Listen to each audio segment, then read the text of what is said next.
It was a typical day near the Valentia estate. Father and son stood talking about what is the most important virtue for a lord. Simon believed that the most important thing for a lord is magnanimity, but his father didn't quite agree with him.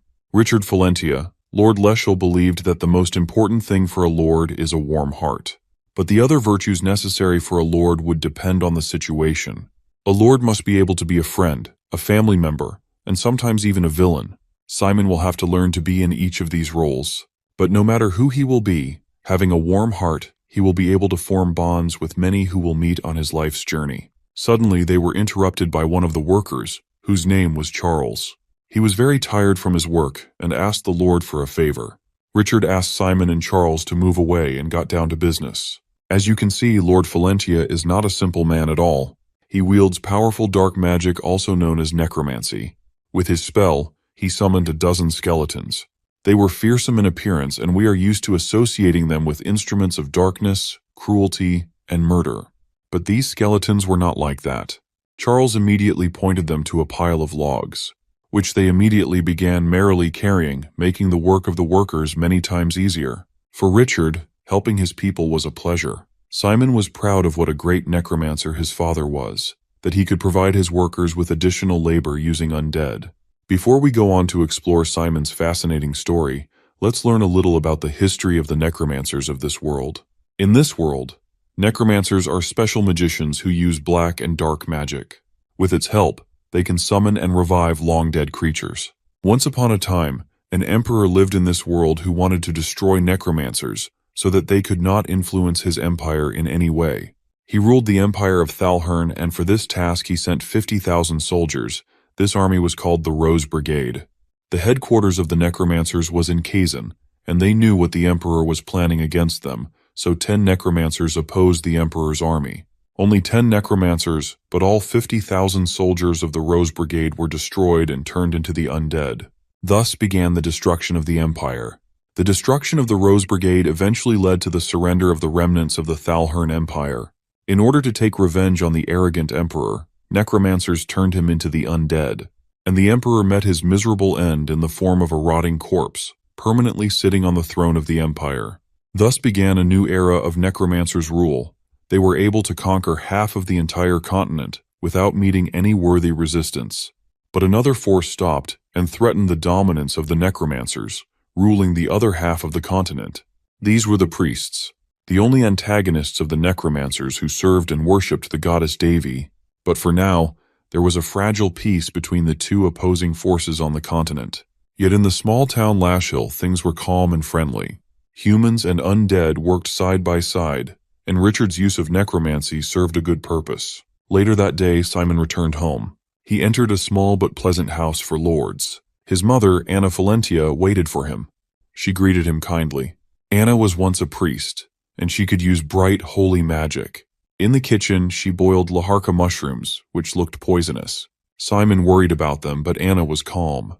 She said her magic would make them safe to eat. She used her bright light magic, and the sight amazed Simon. He always wondered how his parents, a necromancer and a former priest, ever came together. He admired their love and noticed how well they got along. The family gathered to eat. There were many tasty dishes on the table. Simon ate only a little, and Anna asked if he felt sick. Meanwhile, Richard ate with great enthusiasm. Later, Simon saw Anna placing a cucumber mask on Richard's face. They acted as if they were still newlyweds, laughing and showing affection. It was a warm and happy home. That evening, Simon went to his room. He looked at the full moon outside his window, enjoying its beauty. After wishing his parents good night, he turned to close his door. Suddenly, a letter flew in and hit him right in the face, knocking him off balance. Surprised, Simon peeled the letter off. Then he noticed a girl sitting on his windowsill, smiling at him. He could not believe his eyes. He tried to ignore her, thinking it might be a dream or a trick of the light. He lay down and covered himself with a blanket, hoping she would disappear. But she jumped into the room, yelling at him not to pretend he could not see her. She even tried to pull the blanket away. Simon realized she would not give up, so he finally sat up and asked who she was and what she wanted. Before she could explain, his parents rushed into the room. They carried simple weapons like a frying pan and a rolling pin, worried that a thief had broken in. But the girl greeted them happily by their names. To Simon's shock, his parents seemed overjoyed to see her. Her name was Nephthys Arcbold. Simon recognized the name Nephthys Arcbold from stories. She was a legendary necromancer who had lived for over 300 years. She was the one who turned the emperor of the Thalhern Empire into an undead puppet. Now she sat on his bed, acting like an old family friend. Nephthys handed Simon the letter that had hit him in the face. He opened it and read it with shaking hands. The letter was an invitation to the Necromancer Academy in Kazan. It said Simon had shown great potential and was accepted as a student. Nephthys then held out her hand and asked Simon to come with her to Kazan. She offered him a future full of learning and adventure. Simon realized that everything he knew might change from this moment on. Nephthys leaves after telling Simon that she will see him in Kazan. His dad asks him for the letter. According to the letter, Simon has been admitted into the academy through a special admission. The father explains to him that Kazan is the center of the Dark Alliance and the headquarters of the Necromancers. It also acts as a school for necromancers. The girl he just met was the chancellor of the school. Simon can't believe that Nephthys is the chancellor since she was acting a bit like a child. The dad tells him that the school is on an island called Roke, and he will have to board a shop in Langerstein to reach it. He assures him that there is nothing to worry about since the island is really beautiful and he will have plenty to do there. He also reveals that the school is known for its stylish uniforms. His mother tells him that it will keep him busy till the matriculation ceremony. Before going to the school, he needs to open his core. While his parents talk about teaching him stuff like black magic, he stands there with a confused expression. After this, Simon experiences the busiest week of his entire life since he has to prepare for school. Even though his parents told him that he would have fun in the school, they were still worried because of his sudden admission. As his dad prepares to open his core, he asks him to hold tight since he might feel a bit of pain during the process. A blue light glows around Simon as his dad forms the core with the help of his magic. After this, he learned the breathing method and took his dad's crash course on black magic. A week later, he departed for Kazan with his dad, leaving his small town behind. While in the carriage, his dad asks him to draw the magic power floating around him into his body and slowly tries to utilize that mana. He tells him to move it through his core and asks if he can feel the mana. As his dad guides him through the entire process, Simon begins to form a small drop of mana. His dad explains that this is the source of power that necromancers use. It is called the darkness. The biggest difference between a magician and a necromancer is the darkness. While mana can disperse in the air due to its low density, the darkness is more dense, almost like a liquid, so it allows the caster to bind and change its shape easily. His dad demonstrates this by making a small doll in his hand. He reveals that people who use the darkness are called necromancers. They don't really have a lot of time, so he suggests that they continue practicing the basics. Simon tries molding the darkness into a shape, but he lacks control, so it drips away. 2 days later, he has full control over the mana. His dad can't believe that Simon has managed to make shapes using the darkness in just 3 days, when normally it takes about 6 months to 2 years. He knew his son was talented, but his talent could also backfire. He hopes that he won't make the same mistakes as him. Simon forms a blue flame and excitedly shows it to his dad. The dad smiles and tells him that his darkness has a beautiful hint of blue. This makes the protagonist even more excited since he thinks that it must be a rare color. The carriage stops as they finally reach the border of Dresden. The dad prepares to leave and tells Simon that he can't accompany him further because of some things that happened in the past. The protagonist is a bit sad, but the dad assures him that he can do this better than anyone else. Simon finally reaches Dresden almost after a week of travel. The city is filled with people and skeletons walking around the streets. Simon is a bit overwhelmed since this is his first time in a big city. He takes out a piece of paper that has the address of his guide. As he looks around in confusion, he comes across a woman and decides to ask her for directions.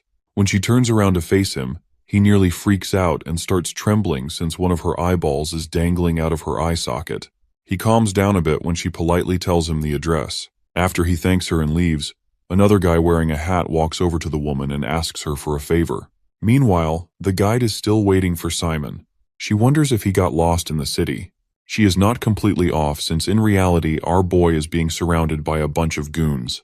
The guy in the hat that was mentioned earlier points a knife at him and asks him for all of his belongings. An hour before, Simon was looking around the city for the guide when he got approached by the hat guy.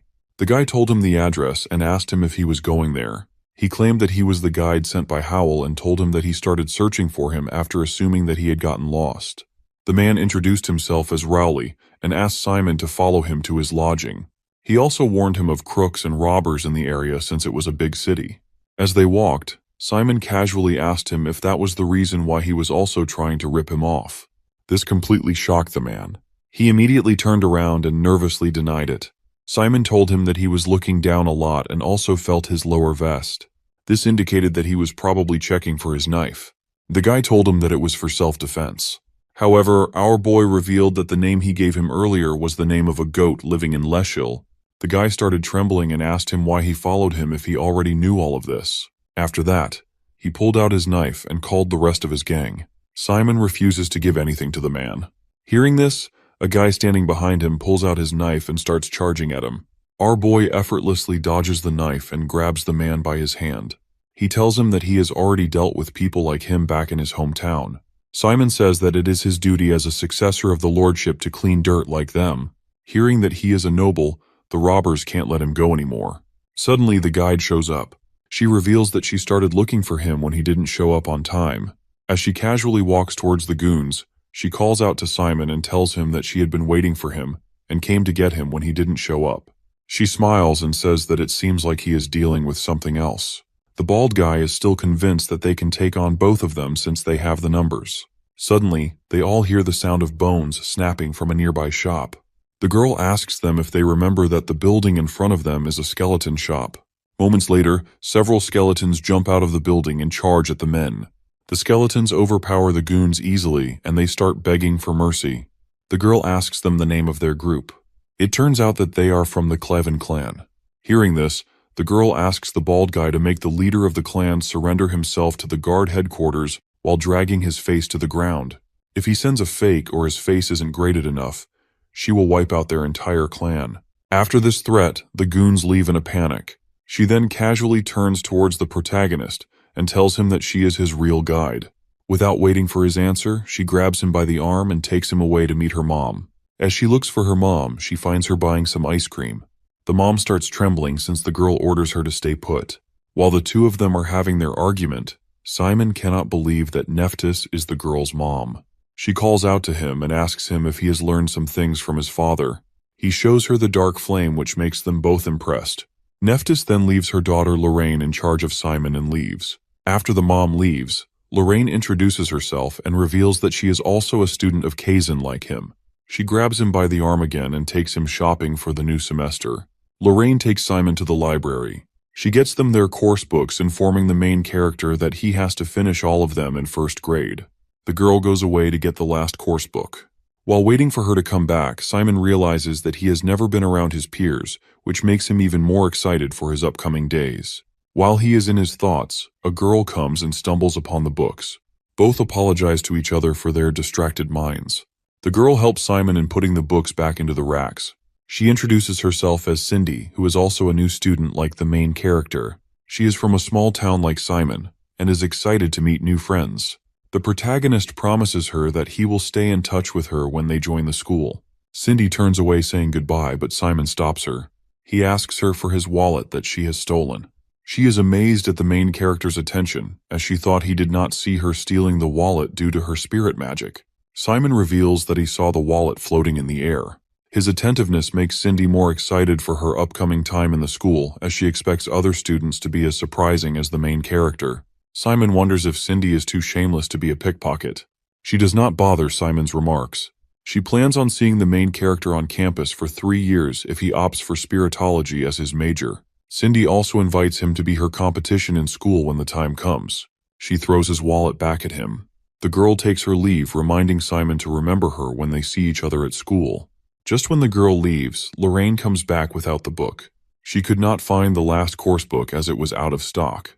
Simon gets to know that he will receive those books with the others in his dorm. She teases the boy by asking about the girl he was just talking to.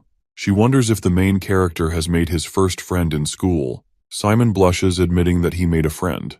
Lorraine offers herself as a friend to Simon with whom he could share if he has a crush on that girl. Simon, on the other hand, ironically thinks he has just dodged losing his wallet to that girl.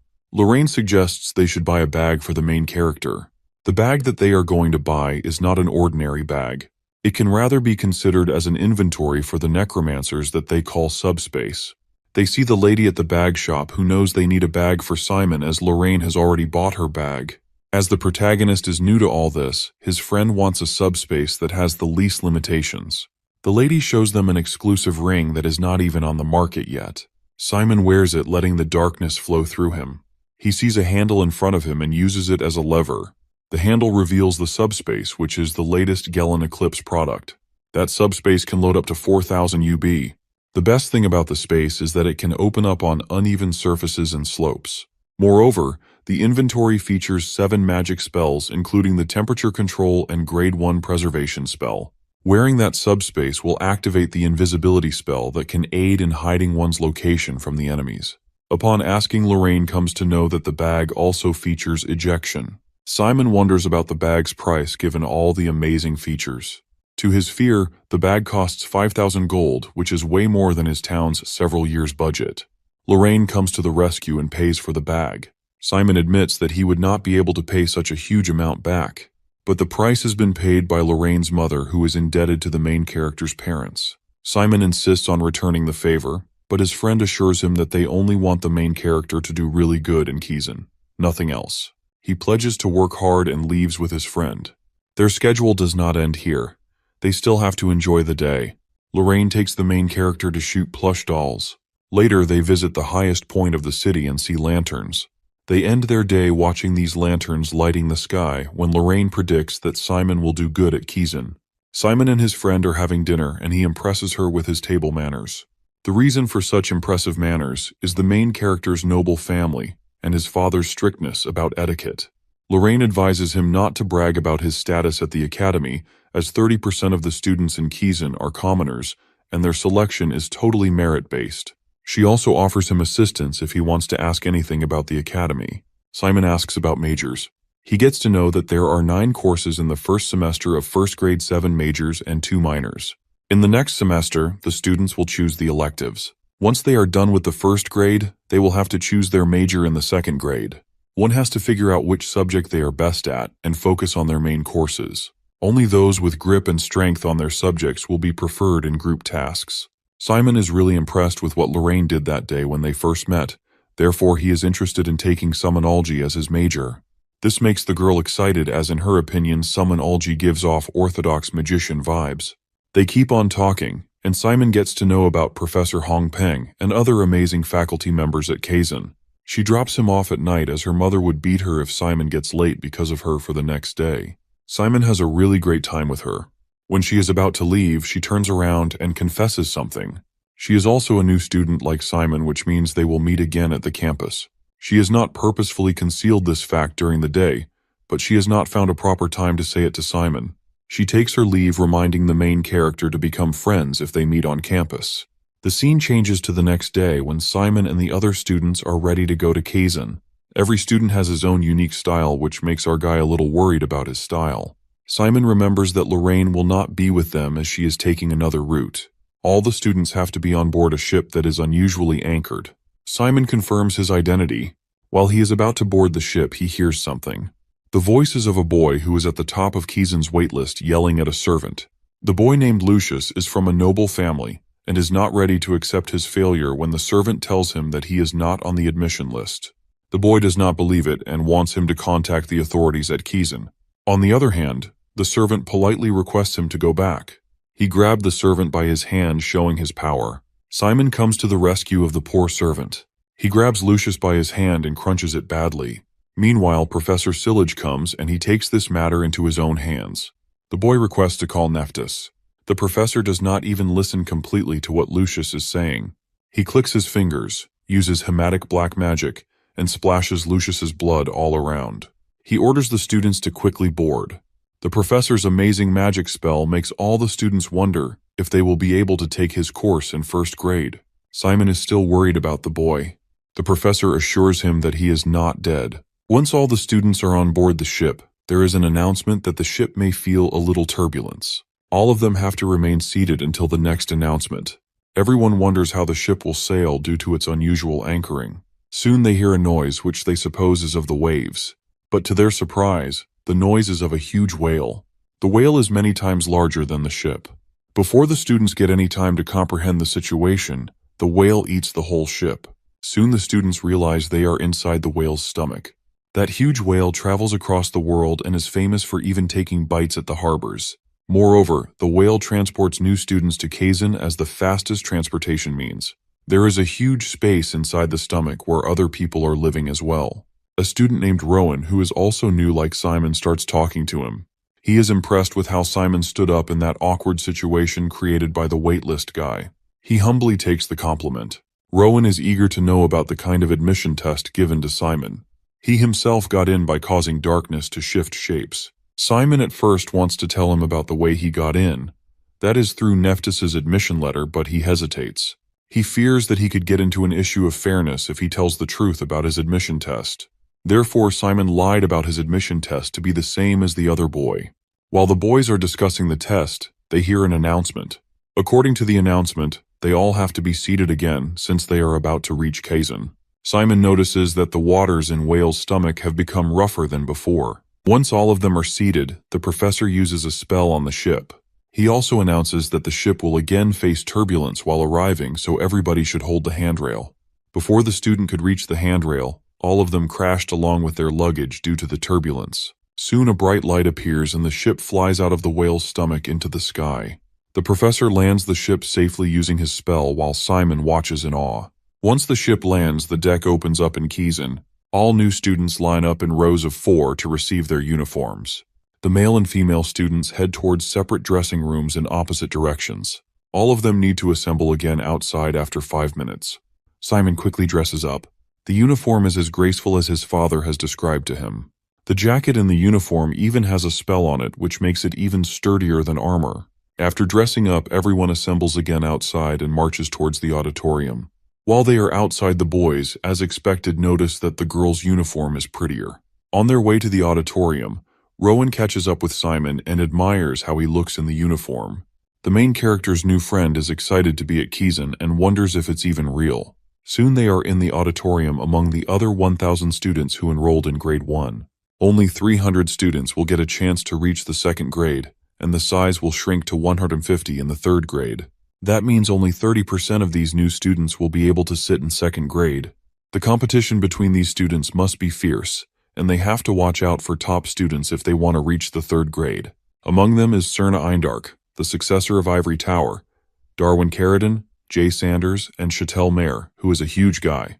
Lowen also adds Lorraine to the list of top students, sitting on the other side of the auditorium. Everyone initially thought she got in under a special admissions quota due to her mother's status, but she actually passed the admission test. She has not topped the admission exam, but everyone knows her strengths and considers her a competition. Soon the matriculation ceremony starts, and the representative welcomes all the students. He also adds a caution against entering the forest. Next, he introduced all the professors who would be teaching the 1st grade. These professors are top necromancers who could only be seen in magazines. Simon wonders why Nephthys is not present at the ceremony. Rowan explains that a chancellor like Nephthys does not come to small matriculation ceremonies, and it would be an honor for anyone to meet her even in the 3rd grade. Meanwhile, the last part of the ceremony starts when the student representative will take an oath. Both male and female top students are eligible to become the representative. The presenter on stage calls the 2nd special admission, that is CERN, to take an oath. After that, the presenter announces Simon's name as the 1st special admission, which stuns everyone, including the main character. While Simon is walking towards the stage, everyone wonders who he is. Our boy is nervous, but he keeps on reading whatever is written on the paper and takes his oath. The 1st graders have a class on the 1st day of the matriculation ceremony. There are more than 14 classes for all 1,000 1st graders, and each class is full. In Simon's class, everyone is talking about his special admission, which pressurizes him even more. He learns that summonology is also included in his courses. Summonology attracts him as his father used to practice it, which means he can also become like his father if he takes this course. The 1st class is about to start as the 1st professor has arrived. Professors at Kaizen are famous necromancers. Some people associate necromancers with a dark and evil image, but that time has gone. The new generation's necromancers are smart, practical, and trendy. One such modern necromancer is Professor Behil, who is a member of Kaizen's core battling group called the Crows. Bahil is a young professor in his late 20s and very popular among students. All the students are happy to learn that he will be taking the first grade catarology course. The class starts with the professor's introduction, and he also urges the students to introduce themselves when he calls their names. All of them introduce themselves one by one, including Simon. The professor then starts the class with a fundamental question about curses in catarology. A student named Jaime introduces a curse as a dark magic that maintains one's power while weakening the opponents. The professor then explains the curse by giving an example to the students. His example is based on the fight between the two primitive knights. Both of them have similar skill sets. They attack each other continuously and wait for their opponent to make a mistake. They exchange strikes, but none of them surrender. At one moment, one of the knights screams, giving a death stare to his opponent.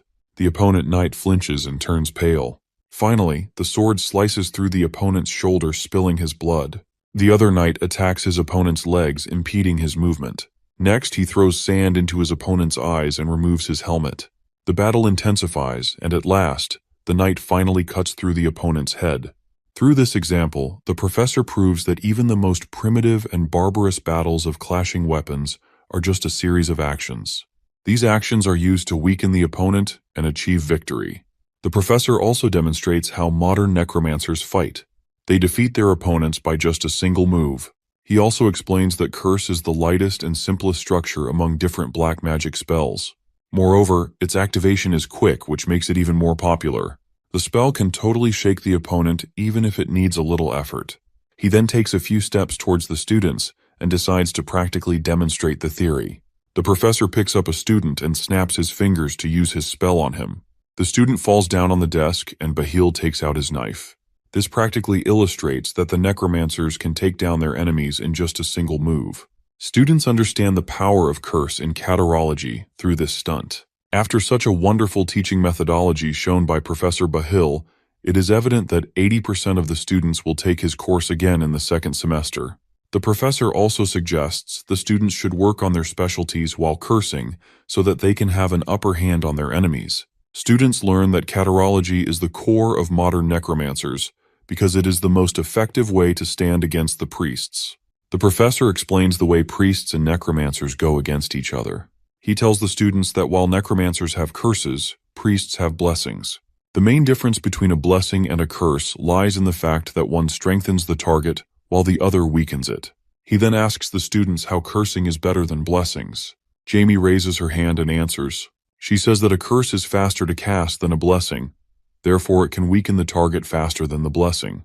The professor finds this answer interesting, but he tells the class that it is incorrect.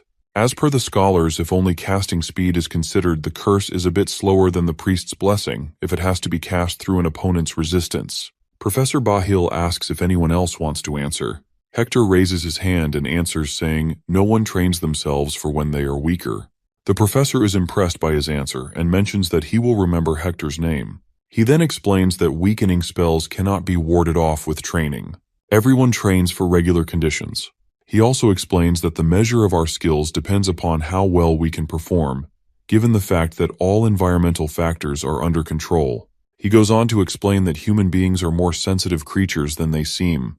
They can give up even on the slightest change of the environmental factors. That means you do not have to cut the hands of the archer who is aiming at you to win. You can rather give his eyes conjunctivitis to block his vision, or you can give him nausea. Moreover, you can distract him, or you can confuse his sense of distance. With all these tricks, one can ditch the archer's arrow that is supposed to hit him. Bahil reveals that necromancers have many different ways to disrupt their enemies.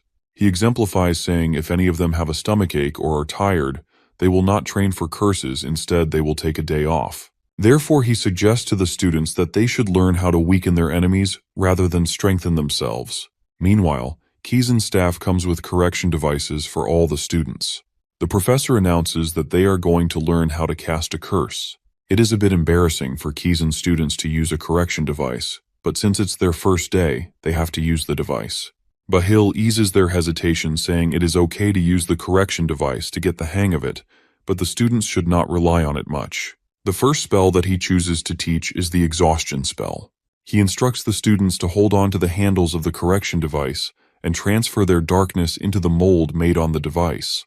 Behil goes on to explain that the key to a successful magic circle is how perfectly one forms the main rune word. By rune word, he means a set of letters that have magical powers. Drawing out the rune words using darkness will give out magical effects.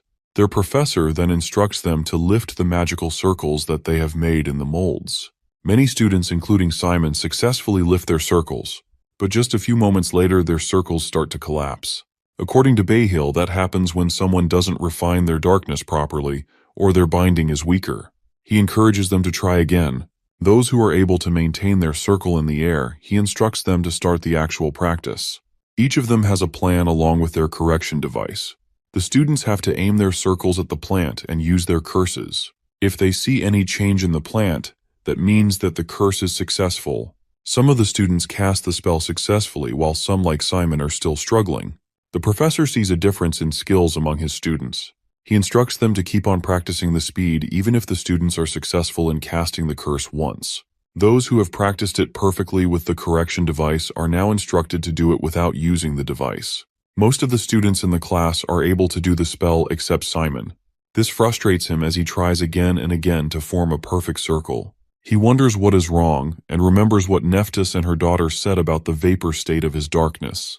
He also recalls that they mentioned he has to learn how he can use his core effectively to transfer mana. He then, instead of directly transferring mana to his circle, uses his focus to collect mana first. Once he has enough mana, he sends it into his circle and casts the curse on the plant. He finally successfully weakens the plant with his curse. Once he does it, the whole class hears his exclamatory remarks. As soon as Simon finishes his spell, the professor announces the end of the practice. Those who were not able to do it had to practice it in the dorms. The rest of the class has to use the magic they have learned into use. Before ending the class, Behil calls number 1 special admission forward. Everyone wonders how good he will be as the first special admission. The professor announces a face-off between accident number 1 and Hector based on his admission exam scores. The professor explains the rules of the face-off. The only curse they are allowed to use is exhaust. They just have to complete exhaust and cast it on their opponent. The one who touches the ground first will lose. Hector wants to complete the task without using the correction device. The professor finds his attitude admirable.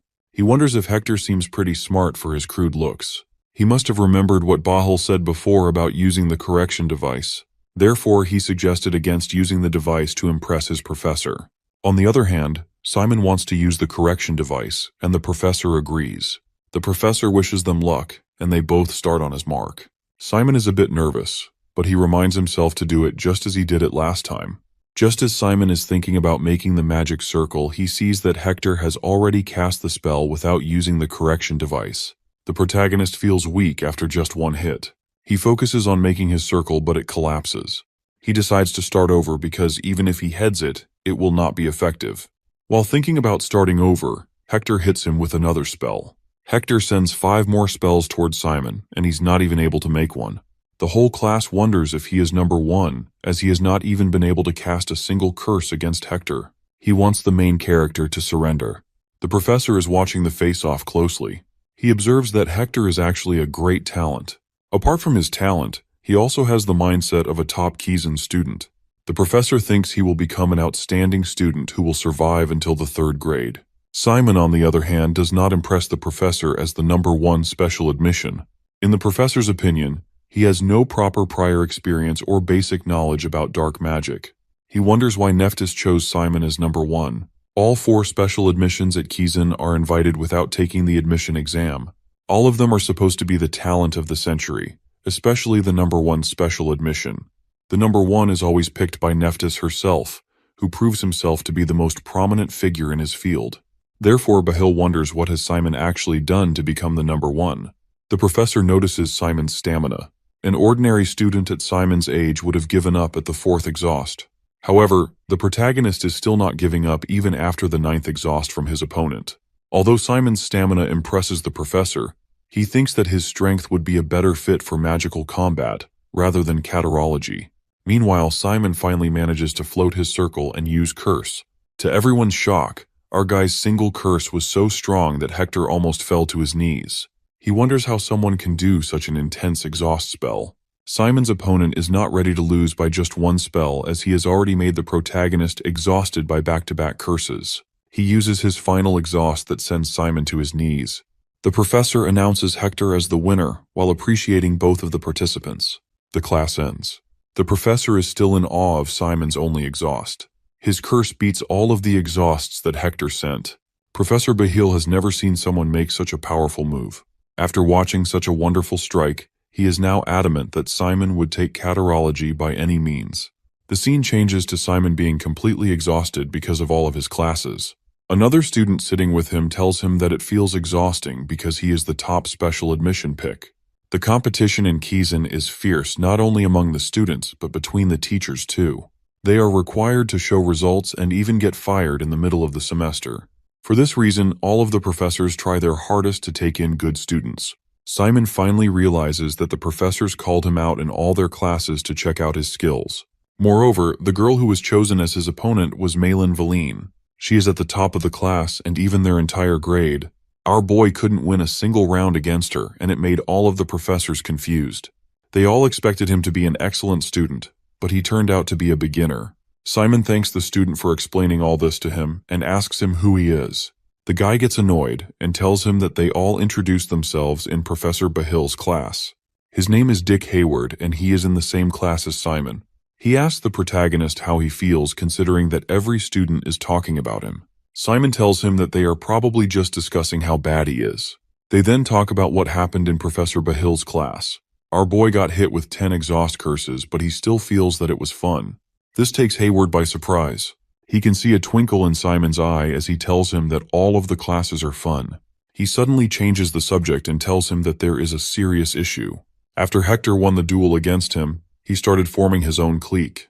A lot of students were impressed by him, and they are now following him around. Moreover, he is also the eldest son of a powerful family, so he is quite popular among the noble kids too. Even after hearing this, Simon doesn't seem that interested. Hayward screams at him and says that politics are too important in this academy. If everyone in the class falls under Hector's influence, it will be difficult for other students to find team members for group assignments if they lose their favor. Simon asks him why he chose to come to him instead of just talking to Hector. Hayward scratches his head and reveals that he is just a commoner. Even though commoners are treated equally in the academy, there are still some noble students who like to flex their backgrounds. Simon assures him that he is not one of them. The guy gets excited and asks him if he would like to join his clique. Even if he lacks in skill, he is still the #1 special admission student. There must be a reason he was admitted to the academy by Nephthys. In other words, he may be hiding talents that even he doesn't know about yet. Simon smiles and tells him that he isn't interested in joining any cliques. However, he is okay with being friends. The guy starts cringing at his words but eventually agrees to become friends with him. He pulls out his book and tells him that it is time for their next class. Their next class is Summonology, which makes Simon light up since he wants to summon creatures like his father. As Simon walks into the class, all the students start talking about him. Hayward asks him not to pay any attention to them, but when he turns around, he sees Simon acting like a child because he is so excited for his class. The professor finally walks in, but he doesn't look like a professor at all. Bro looks like he is forced to be there. The professor sighs and introduces himself as Arendea. He starts his lecture by revealing that Summonology is the root of all necromancers. Even though scholars don't admit this, they originated from coffin bearers and necrophiliacs. He tells them that everything bad they heard about Summonology is probably true. This makes all the students confused, since none of the other teachers talked that way. Aaron tells them that he is against appealing to the students to join this course. For this reason, he will start by telling them both, the advantages and the disadvantages, so they can make the decision for themselves. The first disadvantage is the cost. The material fee for Summonology will cost them more than all the other subjects combined. They can't simply start killing people or animals because they are out of skeletons. This is why they purchase and use skeleton sets or specially treated corpses. However, these can only be used once, and they often end up spending more on the materials than the reward they get from the task. If any one of them is willing to choose this subject, they shouldn't think about money. The second disadvantage is that Summonology is highly dependent on creatures. Since it involves fighting with summoned creatures, when the creatures are destroyed, the power of the summoner is reduced drastically. Summoners mostly use semi-permanent remodeled undead rather than disposable corpses. If the remodeled undead is destroyed, they will suffer strategic and financial damages. Moreover, until they get new corpses, all they can do is watch. The third and biggest disadvantage is that summonology is weak against priests. In other words, it is not suitable for modern warfare. The only time summonology is truly effective is during an all-out war. In a full-scale battle, there is no shortage of materials for a necromancer. However, because of the truce, the only battles which take place are small-scale localized wars. In such cases, curses and spirit controllers are much more efficient. Summonology is weak against priests because a single spell can dismantle their undead troops, and it will cost them a lot of time and money to rebuild the corpses. After Professor Aaron is done trash-talking about his own subject, a student named Jaime Victoria raises her hand and asks him about the advantages of the subject. He gives her a cold stare and says that he didn't ask for any questions yet. Bro does not want to teach this. He then proceeds to explain the advantages in 3 sentences. He tells them that it's their choice if they want to take this subject in their second semester, but they should never enter this field if they don't have the guts for it. He says that even if they are going to cry and beg for him to change their major after their second year, then this is probably not the subject for them. Moreover, if they are only thinking of taking this as a major because it may be less competitive, then he is personally expelling them. After he is done talking, the class finally begins. He hands over the bones of an island ratman to all the students. As Simon opens the box, he notices numbers written on the bones. The bone structure of this animal is similar to humans, but it is much more simpler and cheaper than human skeletons. The professor shows them a diagram that contains a detailed anatomy of the animal. He picks up the skull and instructs the students to begin the task. Inside the skull, there is a magic circle correction device. The students have to reach into the skull and use this correction device to form the magic circle. Before the professor can explain any further, all the students start screaming since the skulls have come to life. Aaron smirks and says that he was a bit late to warn them. Even though all the skulls are going crazy, Simon's skeleton is not doing anything. Hayward asks him if he has dealt with these things before since his skull seems calm. The professor instructs them to get used to the process, since activating the magic circle allows the undead to wake up. However, the skull can't move on its own, so they now have to make a body for it. A necromancer needs to be well acquainted with the bone structure of the creature they are trying to summon.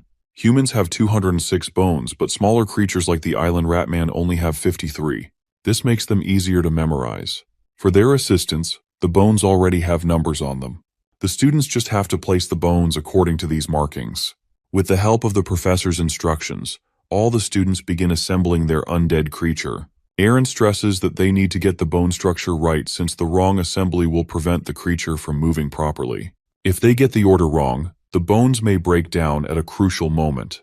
Hector and the girl with the top grade finish before all the other students. As the professor walks up to check on everyone's progress and help the students, Simon can't help but feel proud of his first skeleton.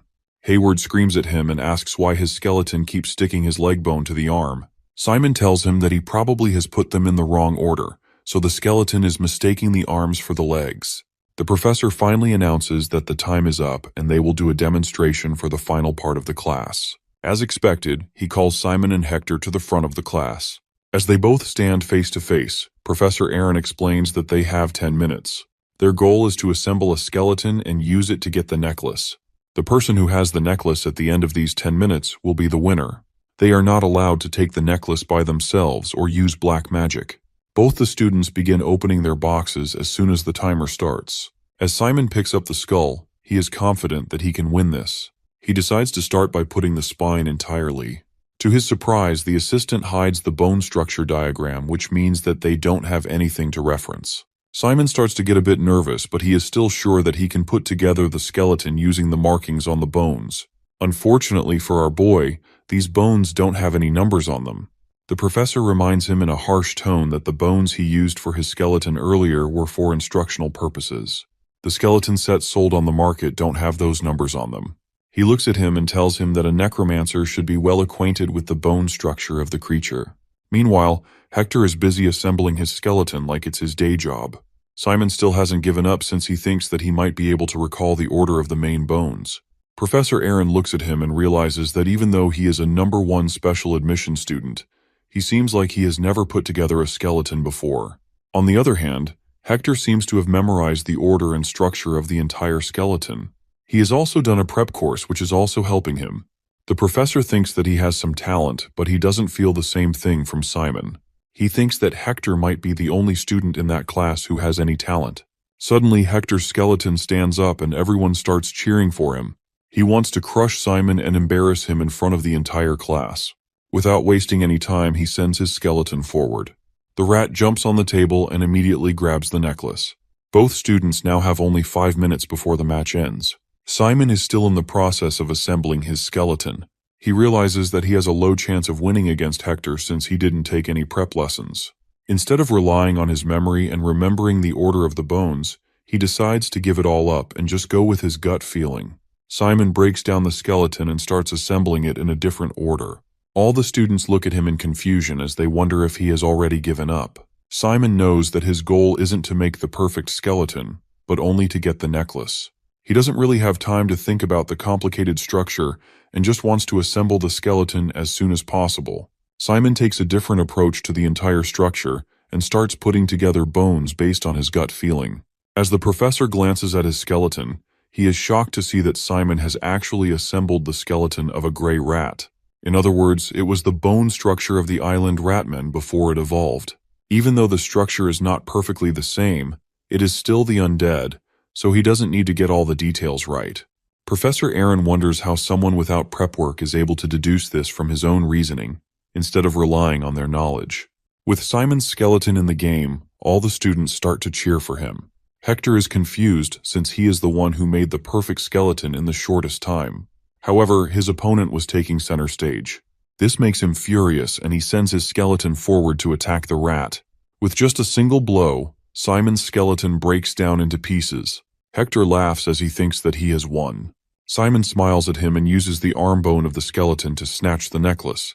Hector complains to the professor that it isn't fair since they were supposed to get the necklace with the entire skeleton and not just a bone.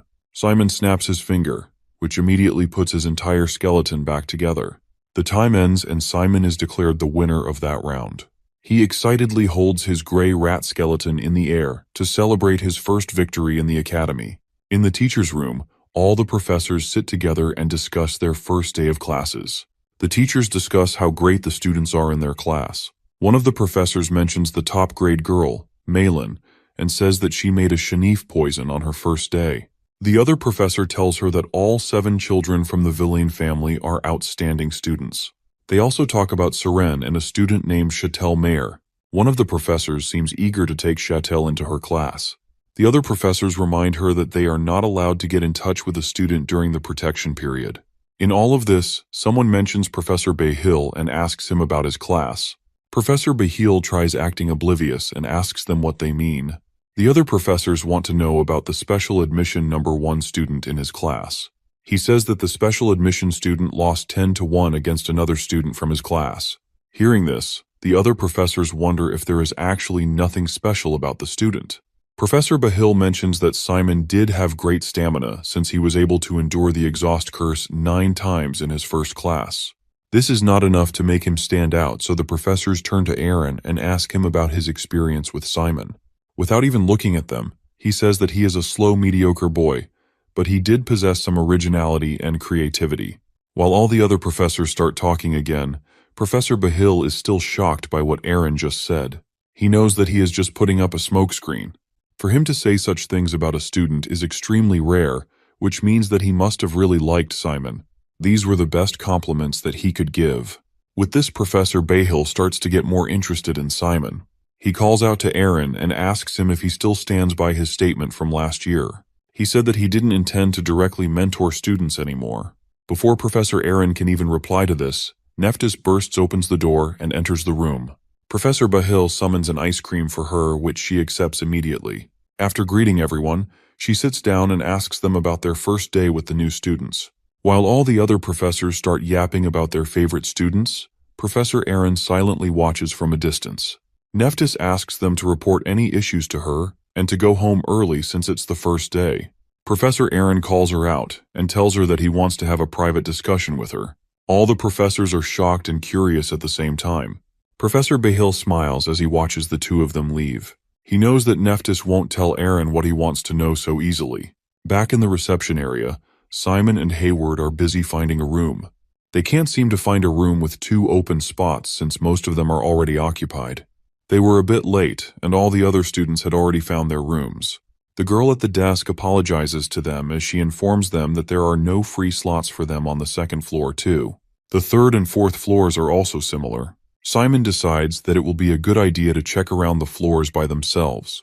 The girl volunteers to go with them since she might be able to help. As they are moving, the girl accidentally crashes into a student who is coming her way.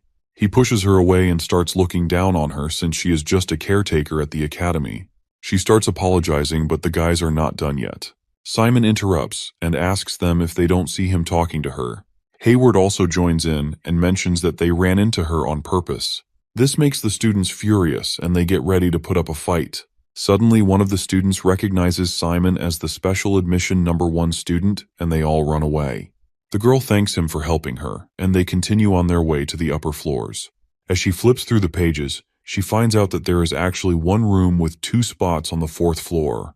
The room is big and has good views, however. As the girl starts checking the names of the students in that room, she immediately freaks out and suggests that they move to different rooms.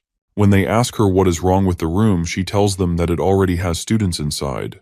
One of them is Kajin Edvald, and this is his 2nd year in this grade. He failed to advance to the 2nd grade because he had some problems, so he had to start over.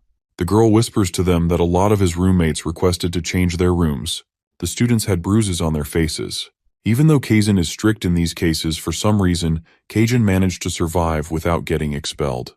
Hearing all this, Hayward asks Simon if they should just look for a different room, but Simon suggests that they should at least check it out and say hello. The 2 of them enter the room to a guy sleeping on his bed. Simon apologizes for waking him up and asks if it's okay for the 2 of them to stay with him in that room.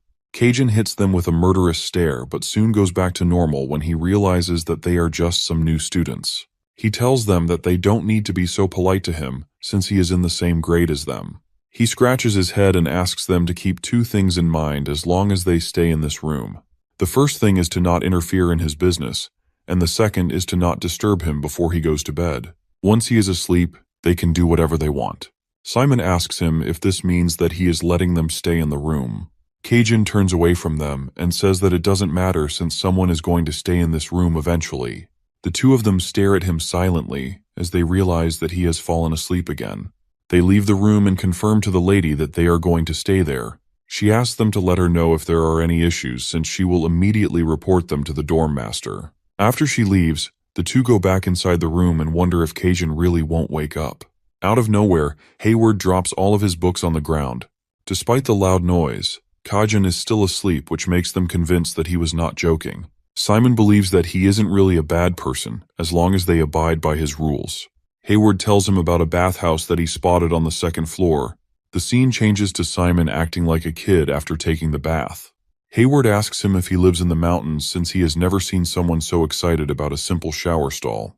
He jokingly tells him not to say wow every time he presses a button on the shower since other students will start talking about him. Simon tells him that he is just happy to be in Kajin.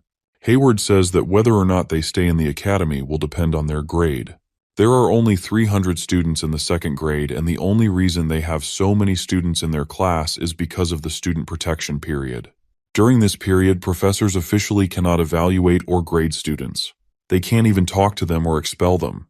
However, after this period is over, student expulsion becomes common. It may be because of underperformance, showing no promise of success, or something else. If a student can survive till grade 2, they are guaranteed a job pretty much anywhere. Moreover, if a student manages to graduate, they can become leaders. The graduates from this academy can become anything except becoming a part of the royal family. However, they may still be able to marry a princess from a small kingdom. Hearing all this, Simon asks Hayward if he wants to become a noble. Hayward tells him that there might be an advantage to becoming a noble, but he has other goals. He just wants to make money. As the 2 of them are talking, Simon casually summons a box out of the ground which freaks out his friend. He explains that it is a subspace. The box contains a skeleton kit for the island Ratman. Since Simon hasn't taken a prep class, he wants to practice as much as he can. As he takes out the skull, Hayward asks him if he is going to assemble it in the right order this time. The protagonist smiles and says that he will just go with his gut feeling. He begins assembling the bones and in no time the entire skeleton is complete. After taking a look, he notices that one of the legs is shaking and he can make it better. He immediately strikes the skeleton and breaks it into pieces. Hayward is confused and asks him why he did that. Simon doesn't say anything. He simply thinks back to the lesson from that class and closes his eyes. He knows that the skeletons always go back to their real form. If he knows the order, it won't be hard to assemble the bones. Simon immediately raises his hand and the entire skeleton comes back together. His friend is impressed and asks him how he managed to do it despite not taking any prep classes. He yawns and says that he is going to sleep. Simon tells him that he wants to practice more, so he will probably be awake for a bit longer. He sits in the room and tries different combinations for the bone structure. As he experiments with different orders of bones, he notes down the key points for each combination. All the assembly formulas for the bones have been established by necromancers over a long time. They must have gone through trial and error to get to this point. Simon knows all this, and it makes him appreciate those necromancers even more. He tries on another combination for the arm bones, but it doesn't seem too comfortable for the undead, so he removes it and puts the bone back in its place. He thinks that there is always a better way to arrange the bones and wants to learn the quickest way to find them. He wonders what he lacks in comparison with his father and Lorraine, since both of them effortlessly summoned the undead skeletons. Simon can't wait for his next class to learn more. The next morning, Professor Eric begins his lecture on darkness dynamics. He claims that darkness is the foundation of a necromancer. He begins the lecture by asking how darkness is used to create black magic. The professor explains that they first need to understand the flow of darkness, rune words, and the mechanisms of the magic circle.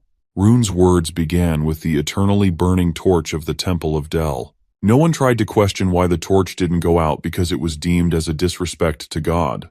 One day, the people noticed letters in the ashes of the torch. It turned out that the entire miracle was caused by mere letters. This was the origin story of rune words. These rune words have undergone countless improvements and changes throughout the years. The professor starts demonstrating the rune words by drawing a magic circle on the board.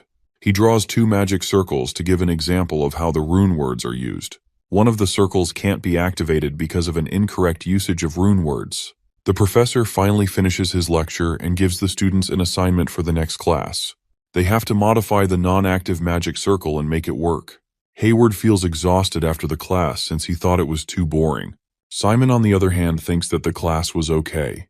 Even though he didn't understand most of the lecture, he still loved the way their professor described everything. The two of them walk towards an empty ground for their magical combat class.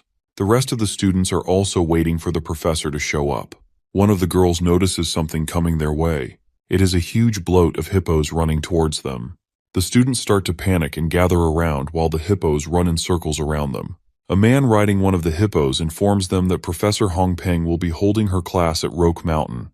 He orders everyone to get on the hippos. Hayward whispers to Simon that the professor is known for being odd and camps in different parts of the Roque Mountain. One of the students orders the man to put on a rug on the hippos before they get on. Without saying a single word, the man leaps off the hippo and kicks the student to the ground. The student screams at him and calls him a servant. Hearing this, the guy asks if the new students are really that clueless. He reveals that he is a TA and not a servant. This immediately makes the student apologize. After teaching the student some manners, the guy jumps back on the hippo and instructs everyone to get on. The hippos can hold up to 3 students, but they are hard to climb because of their huge size. Simon notices a girl struggling to get on and offers to help her. After she gets on, the hippos start running. All the students are in complete chaos. The TA tells them that they will probably die if they fall off the hippos, so they should hang on tight. Imagine dying to a hippo. The students finally reach Roque Mountain and are exhausted. They are given drinks and some time to relax. Just as they begin to catch their breath, they hear the voice of their class professor. Her name is Hongpeng Tun Soka Marlat, so we'll just call her Professor Hongpeng from now on. She is going to teach magical combat. Kundar Hydra was a massive undead monster that burned 4 fiefs to the ground. Professor Hongpeng was the one who fought this monster for 5 days and eventually defeated it after breaking all 100 of its necks. The professor instructs everyone to stand and line up in columns of 4. She simply tells them that they need to get going and dashes away without explaining anything. As the students unwillingly follow her, she explains to them that the basics of magical combat begin with physical fitness. Simon is impressed by the professor since her fitness seems to be on a different level. She tells them that the necromancers who mainly rely on magical combat are called battle necromancers. If they train hard enough, the darkness will flow out of their body as smooth as silk. It can even take the shape of clothes, and it is called the dark robe. This dark robe is the characteristic of battle necromancers. As they reach the forest, Professor Hongpeng warns the students to look out for the trees. Simon looks ahead and notices a bunch of kids simply dashing through the forest. Hayward asks him how he is still okay despite them running for so long. He looks back with a smile and tells him that his hometown has a lot of mountains like this, so it's fun to run after a long time. At this point, most of the students are exhausted. The professor stops at the edge of the cliff and reveals that they will now have to jump over the valley using the darkness. If they fail, they will fall straight into the river below. The professor instructs them to let out the darkness from under their feet instead of their hands. She demonstrates it by jumping in the air and doing a flip. It's almost like they are using the darkness as a spring. The professor is the first one to jump. A few other students immediately follow after her and barely manage to finish the jump. She instructs them to release the darkness early since it can get a bit dangerous if they do it too late. Simon closes his eyes and starts to think about what the professor told them. Hayward thinks that overthinking will just make it worse, so he runs towards the end and makes his jump. While in midair, he notices Hector, who appears to have made the highest jump so far. After successfully finishing his jump, Hayward calls out to Simon and cheers him up for his jump. Simon closes his eyes for a second to concentrate and then leaps forward. As he lands, his friend tells him that he made the highest jump. Professor Hongpeng is also impressed and commends him for the jump. As he celebrates with his friend, Hector can't help but stare at him furiously. The professor informs them that they will wait for the other students to make their way here before they move on to the next area.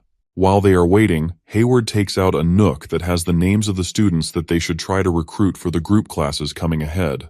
The classes start next week, so he thought they should prepare in advance. Simon is impressed upon seeing the amount of research Hayward put into the list.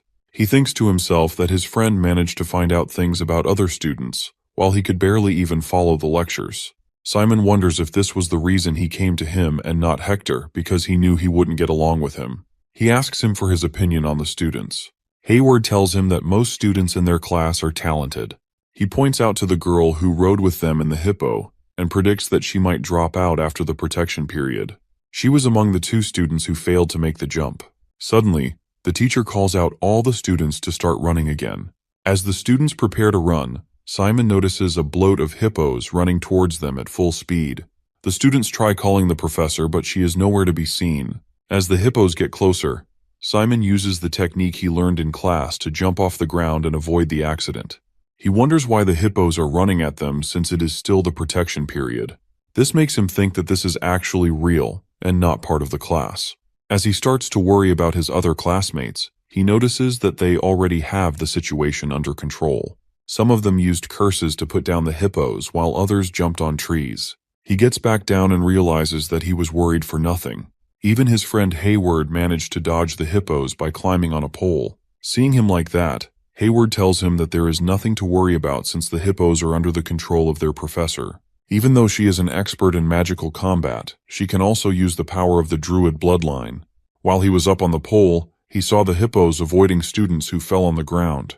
Suddenly, the TA screams at the students and instructs them to continue running since the hippos will come back for them. The students finally make it to their destination, and it is truly breathtaking.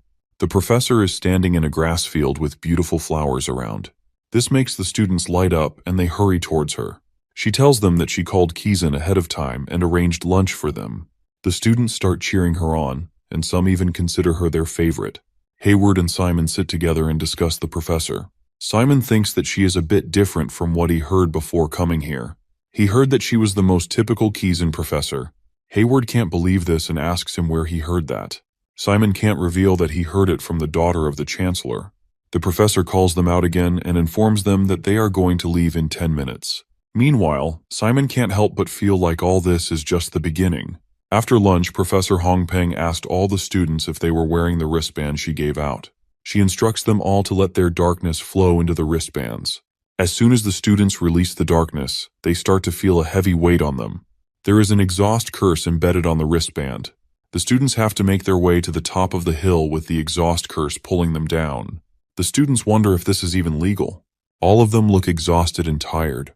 As soon as the professor signals them to start, they all start running to the top of the hill. Simon starts taking deep breaths. His head is spinning and every step is hard to take. But he can't blame the prep classes this time since this is purely a matter of stamina and willpower. He knows that he has to come on top if he wants to get ahead of other students. My man Hector is also climbing up with him. He has weakened the curse using his own techniques, but he can't believe that Simon is still able to keep up without using any tricks. He wants to crush him for real this time. Professor Hongpeng stands on top of the hill as both students struggle to make it there first. To their surprise, neither of them can take first place since the top-grade girl, Malin, casually walks to the finish point without breaking a sweat. The professor congratulates her and asks how she managed to reach the finish point so easily. Malin reveals that she used a resistance formula to nullify the curse. My boy Simon is dumbfounded since he didn't even know they could lift the curse themselves. The TA informs the professor that one of the students is injured and she rushes over to help them. Hector immediately removes the curse and starts walking normally. He goes over to Malin and asks her why she lifted the curse in a magical combat class. She tries to ignore her, but he fuels the flame by telling her that she doesn't know anything about the world since she was locked in the ivory tower like a princess. She gives him a cold stare and asks if he is trying to pick a fight. Hector tells her that they aren't even being graded in the protection period, but she still pulled off a cheap trick like this in order to win. As the two of them continue arguing, Simon makes it to the finish line and gets third place. He sits by the tree to catch his breath. Sometime later, his friend also shows up and he is understandably exhausted.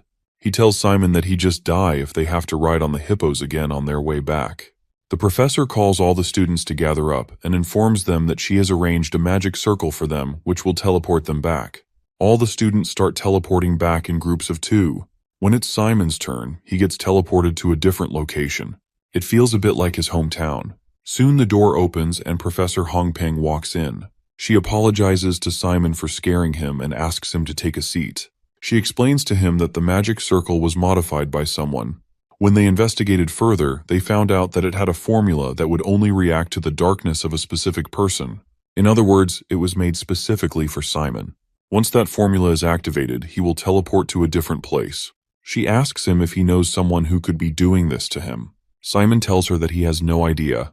The professor mentions that it is her duty to protect the students, so she made him come to his home. Moreover, she also wanted to talk to him in private. She tells him that it is against the rules of Kizan to talk to a student during the protection period, but some professors have already broken that rule. She asks him straight on if he wants to major in magical combat. If he accepts, she will take him in as her disciple, and he will be able to learn from her directly.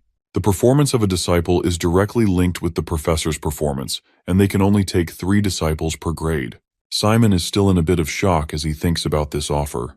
He looks down and tells her that he didn't really show her much during the class. Moreover, he also couldn't climb up the hill faster than the other 2 students. Simon wants to know why she is offering him such an important spot, even though he doesn't show much promise. Professor Hongpeng smiles and says that the professors don't really care for the rankings of the students. All they are looking for is talent. The way he utilized his darkness during his jump was impressive since it was only his first time doing it. He also climbed the hill using pure stamina and endurance, unlike the other students who lifted the curse. He may not think he has done much today, but she has already seen what she wanted. The professor believes that his talents can truly bloom if he chooses to major in magical combat.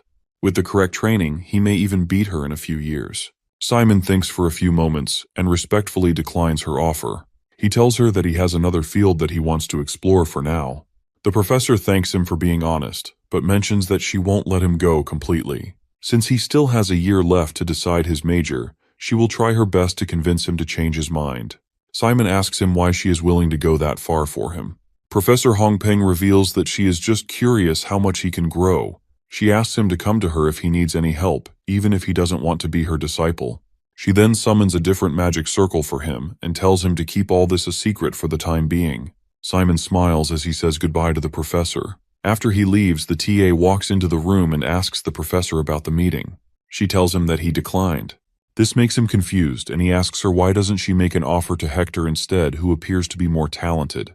Professor Hongpeng cuts him off and says that Simon is a genius. She has seen a lot of geniuses in this academy, but she has never seen someone like him. After Simon enters his room, Hayward asks him why he is so late. He simply tells him that there is something wrong with his teleportation magic. Hayward lights up and reveals that something really shocking happened after he stepped on the magic circle. At first he felt like his body was blocked, but when he finally gathered himself, he found out that he teleported to a different place. It turned out that he was inside Professor Bahill's office. Simon starts to get interested and asks him what happened after. Hayward reveals that Professor Bahill made him clean his office. Bro became a victim of free labor. He is convinced that Professor Bahill is trying to scout him out and thinking about making him his direct disciple. As he excitedly keeps yapping on about being a direct disciple, he comes across a Hector who thinks he is better than everyone else. He asks him how a commoner like him dreams of becoming a direct disciple of Professor Bahill. Hayward looks back at him with an annoyed expression and asks him if he is jealous that the professor didn't consider him. The argument starts to escalate, and Hayward mentions how he tried picking a fight with Malin because he thought she didn't know how the world worked. He tells him that he is the one who doesn't know anything about the world. This hits my boy Hector a bit hard, and he starts choking Hayward with a curse. He lifts him off the ground and slams him to the wall. As he threatens to kill him, Hayward simply smiles and asks him to try harder.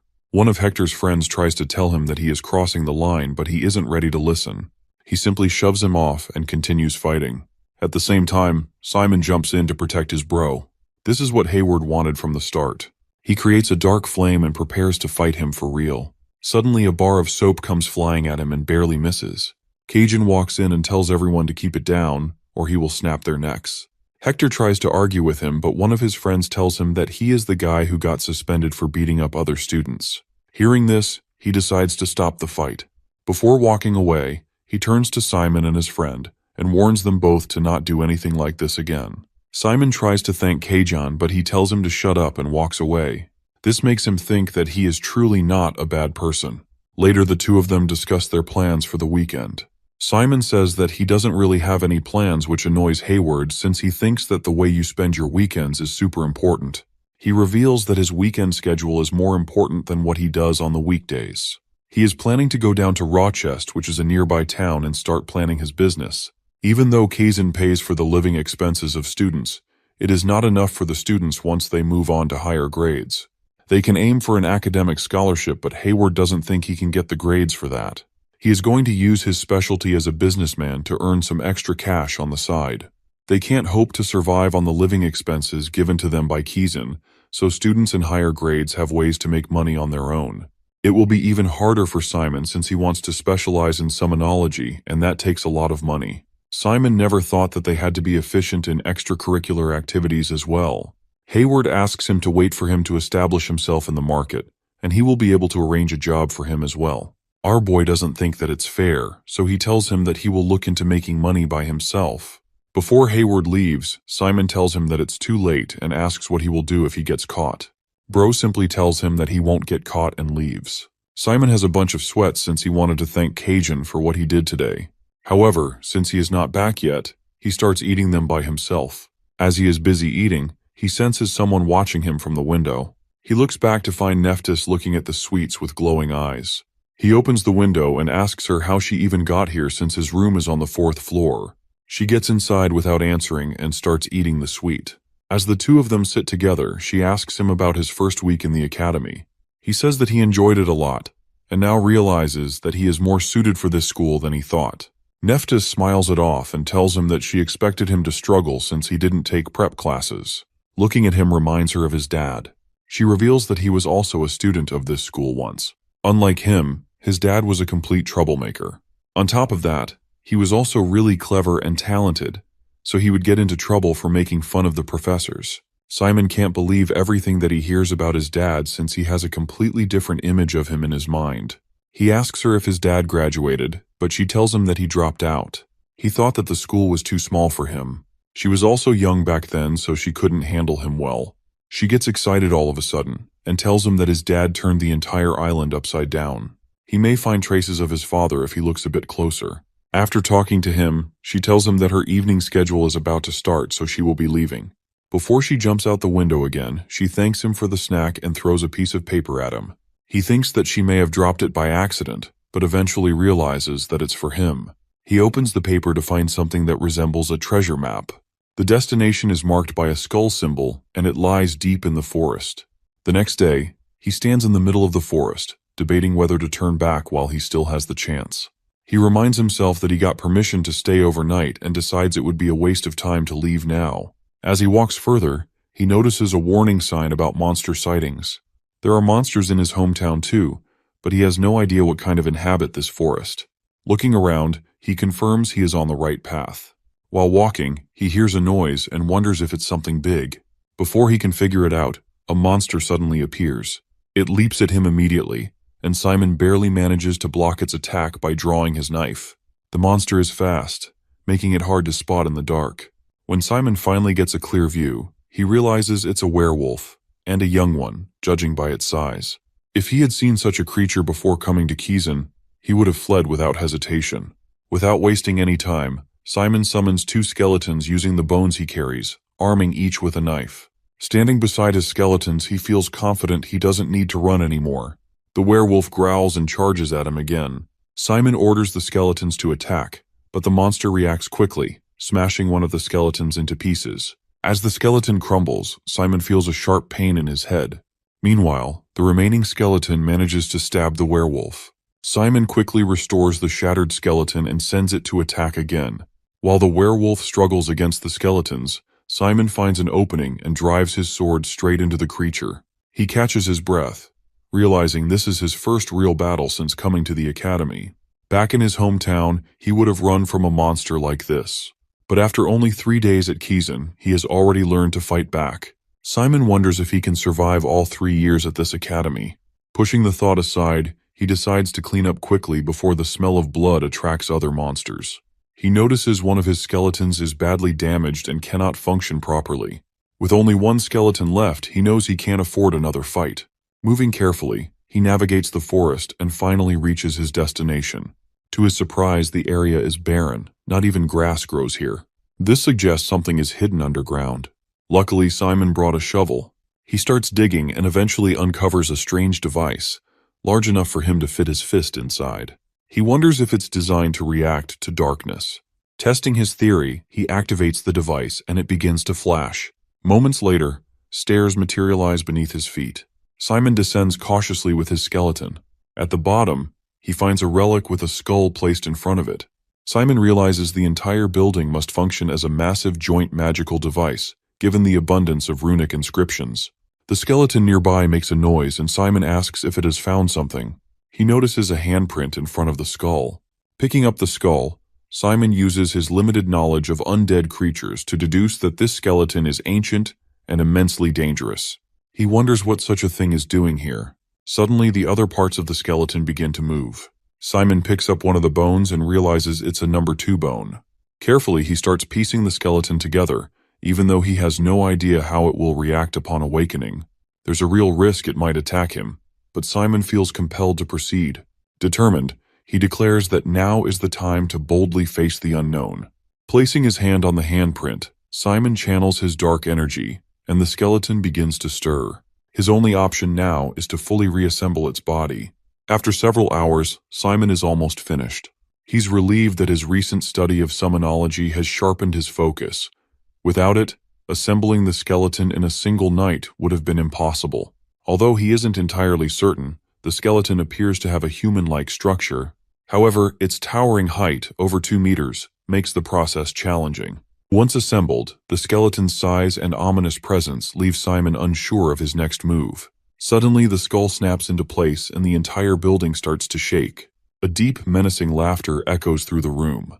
Covered in glowing runes, the skeleton comes to life and demands to know who has disturbed its slumber. Now resembling a dark, floating figure, it notices Simon and demands his name.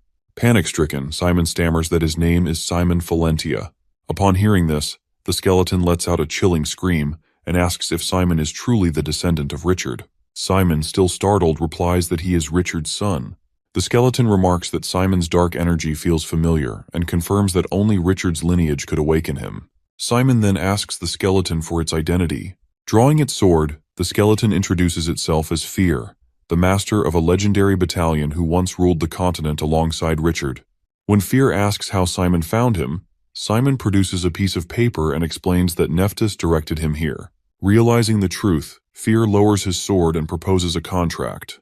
By entering the contract, Simon would gain command of the battalion, capable of crushing all opposition. However, this path is one of blood and destruction, bound to his destiny. Fear asks Simon again if he is ready to lead the battalion. Before answering, Simon hesitates, voicing his doubts. He admits that he doesn't fully understand the battalion's power or its significance, as this is his first time hearing about it. Impressed by Simon's cautious inquiry, Fear assures him that the battalion's strength is unmatched. It could annihilate Kizan immediately if fully reassembled. However, Fear explains that the battalion was scattered and sealed away after his defeat. Now awakened, Simon has the potential to reunite its forces and become unstoppable. After a moment of contemplation, Simon agrees to form the contract. Fear picks him up and places him on a stone platform. The skeleton's ribcage opens, revealing a glowing core. Fear instructs Simon to place his hand on the core to seal the contract, but warns him there's still time to reconsider if he's afraid. Simon, resolute, declares that if the battalion were his father's comrades, it's only right to take them under his command. Hearing this, Fear is struck by Simon's leadership qualities and praises Richard for raising such a worthy successor. As the contract process begins, Fear grins and urges Simon not to die. After hearing these words, Simon screams and asks Fear what he means, but dizziness overtakes him and he passes out. Fear turns to the other skeletons and asks if their master is dead. Moments later, Simon regains consciousness and asks Fear about the contract. Fear informs him that the contract is successfully completed and instructs him to feel the changes within himself. Simon focuses on his core and senses that it has grown larger and feels much more stable. Previously, the darkness had overwhelmed his body, clinging to him like an oppressive force. Now it feels as comforting as soaking in warm water. Fear congratulates him on becoming one of the 7 battalion commanders. Simon thanks him, but as he attempts to stand, dizziness returns. Fear advises him to take it easy, as his body has undergone a significant transformation. With a pounding headache, Simon decides to rest there for the night. Fear warns him that this discomfort will linger for a while. Simon then inquires about the battalion. Fear, frustrated, raises his voice and demands to know how Simon managed to form a contract without understanding what the battalion is. After a heavy sigh, Fear mutters that it will take time to figure out what kind of human Simon truly is. Fear asks how much Simon knows about the undead. Simon admits that his knowledge is limited to what a first-year student might know, without any extra preparation. Fear begins to explain, breaking the undead into 3 categories. The first is the summoned undead, creatures artificially created through black magic to follow the orders of their summoner. These undead vanish when the magic fades or a set amount of time passes. The second type is the natural undead, which arises without the need for necromancers or black magic. These are what most people think of when they hear undead. Driven by a blind hatred for the living and extreme aggression, they are often classified as monsters. The final category is the battalion, which lies somewhere between the summoned and natural undead. Battalions are similar to natural undead in that they exist independently through their own cores. However, like summoned undead, they can follow the orders of necromancers or higher-ranking undead. Fear mentions that there are only 7 battalions in existence. This means only 7 necromancers in the entire world are capable of controlling them, and Simon is now one of them. Generally, a summoning necromancer can command an undead army the size of a platoon, and as their summoning skills improve, the size of their army increases. Simon asks Fear about the necromancers who graduated from Kizan Academy, assuming there must be many high-level necromancers from such a prestigious institution. Fear explains that while these necromancers can manage an army the size of a corps, he often finds them inefficient. This inefficiency arises because all undead led by necromancers are classified as the summoned type. Fear elaborates that summoned undead operate by drawing on the darkness of their summoner. Both summoning and controlling the undead drain the necromancer's darkness and mental strength. As the size of the undead army grows, so does the burden on the necromancer. Simon recalls that the headache he experienced earlier when his skeleton was destroyed was likely caused by using his darkness. Summoned creatures are directly linked to their necromancer, and any significant damage to them places a burden on the summoner. However, Fear notes that the undead of the battalion operates differently. They use their own independent magic, meaning there are no limitations on the number of undead a battalion can field. This allows a commander to lead an infinite army without being constrained by their own darkness. Fear then asks Simon if he has ever heard the story of a necromancer commanding a massive undead army. He explains that such necromancers were likely battalion commanders. Simon finally realizes the gravity of his new role. He is one of the 7 commanders. Simon thanks Fear for answering his questions. Now that the contract is finalized, Fear asks if they should discuss their future plans. He inquires whether Simon plans to leave school. Simon replies that he has no intention of quitting for now, as it would go against his father's wishes, and he still has much to learn. Simon then asks Fear what makes their situation so unique. Fear explains that Simon's battalion is currently a public enemy of necromancers.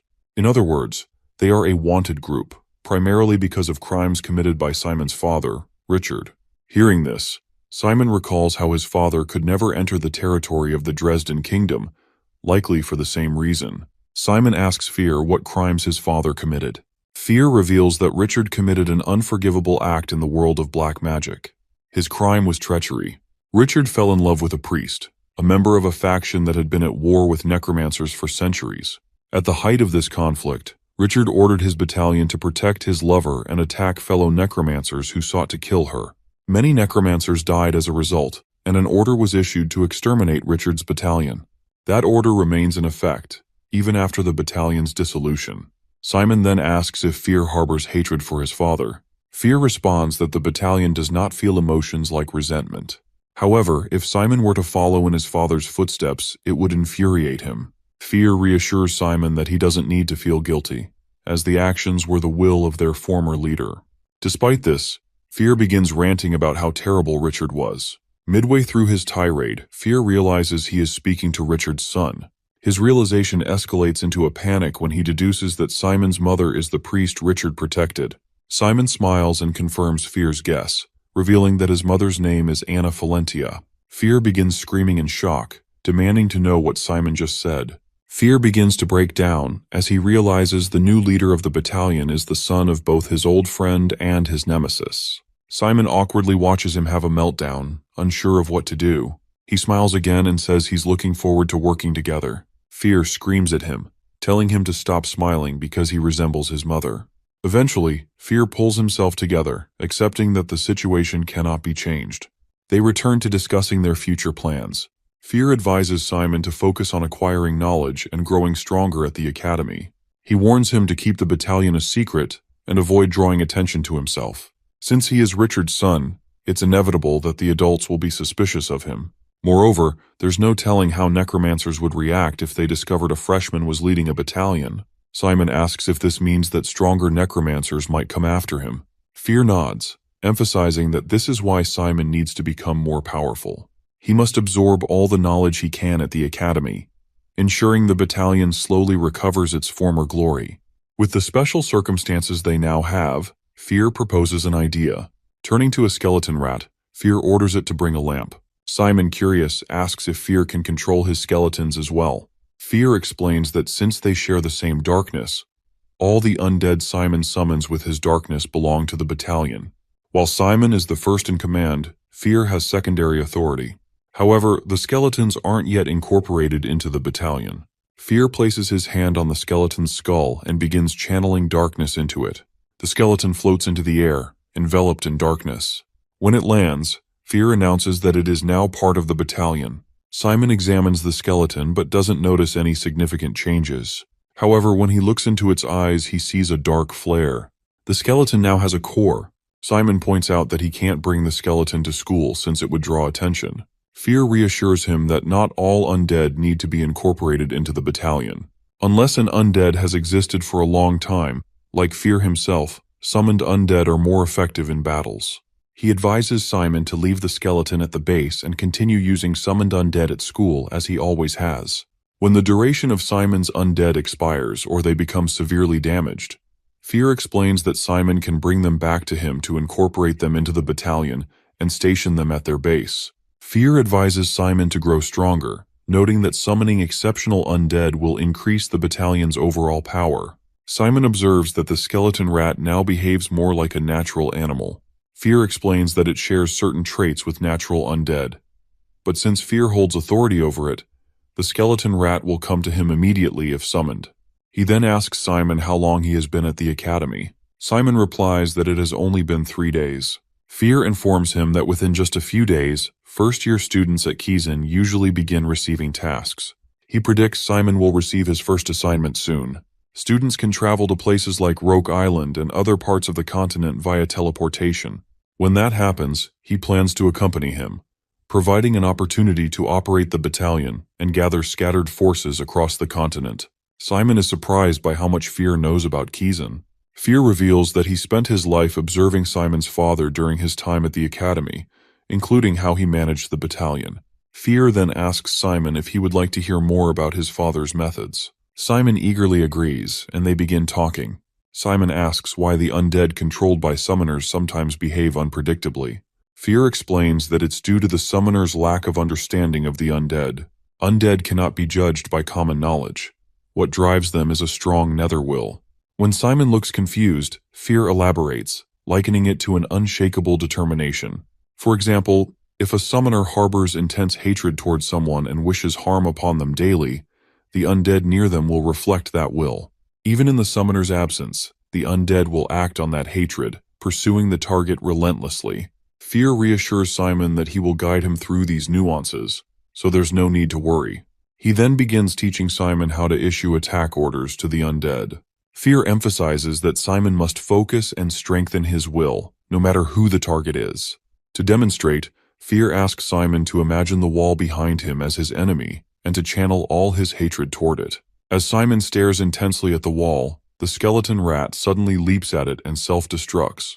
Fear explains that a top-class necromancer can convey their will effectively, even when giving simple commands.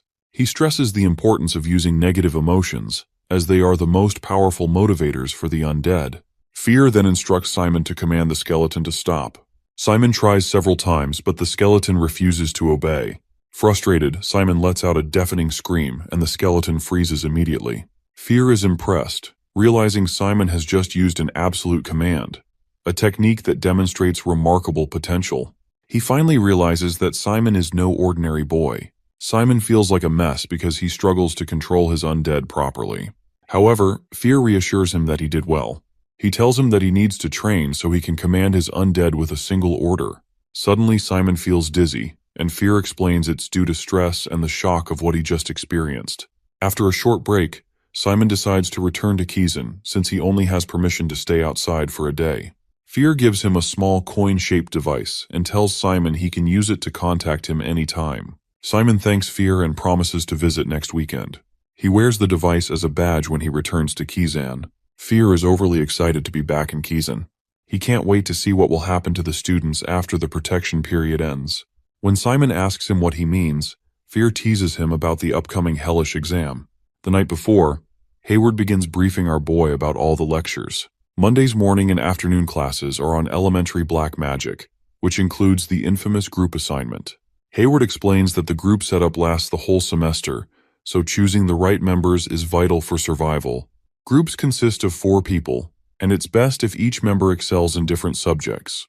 Hayward mentions that he is average in other subjects but good in darkness dynamic, while Simon is better in Summоnology, so they already make a good team.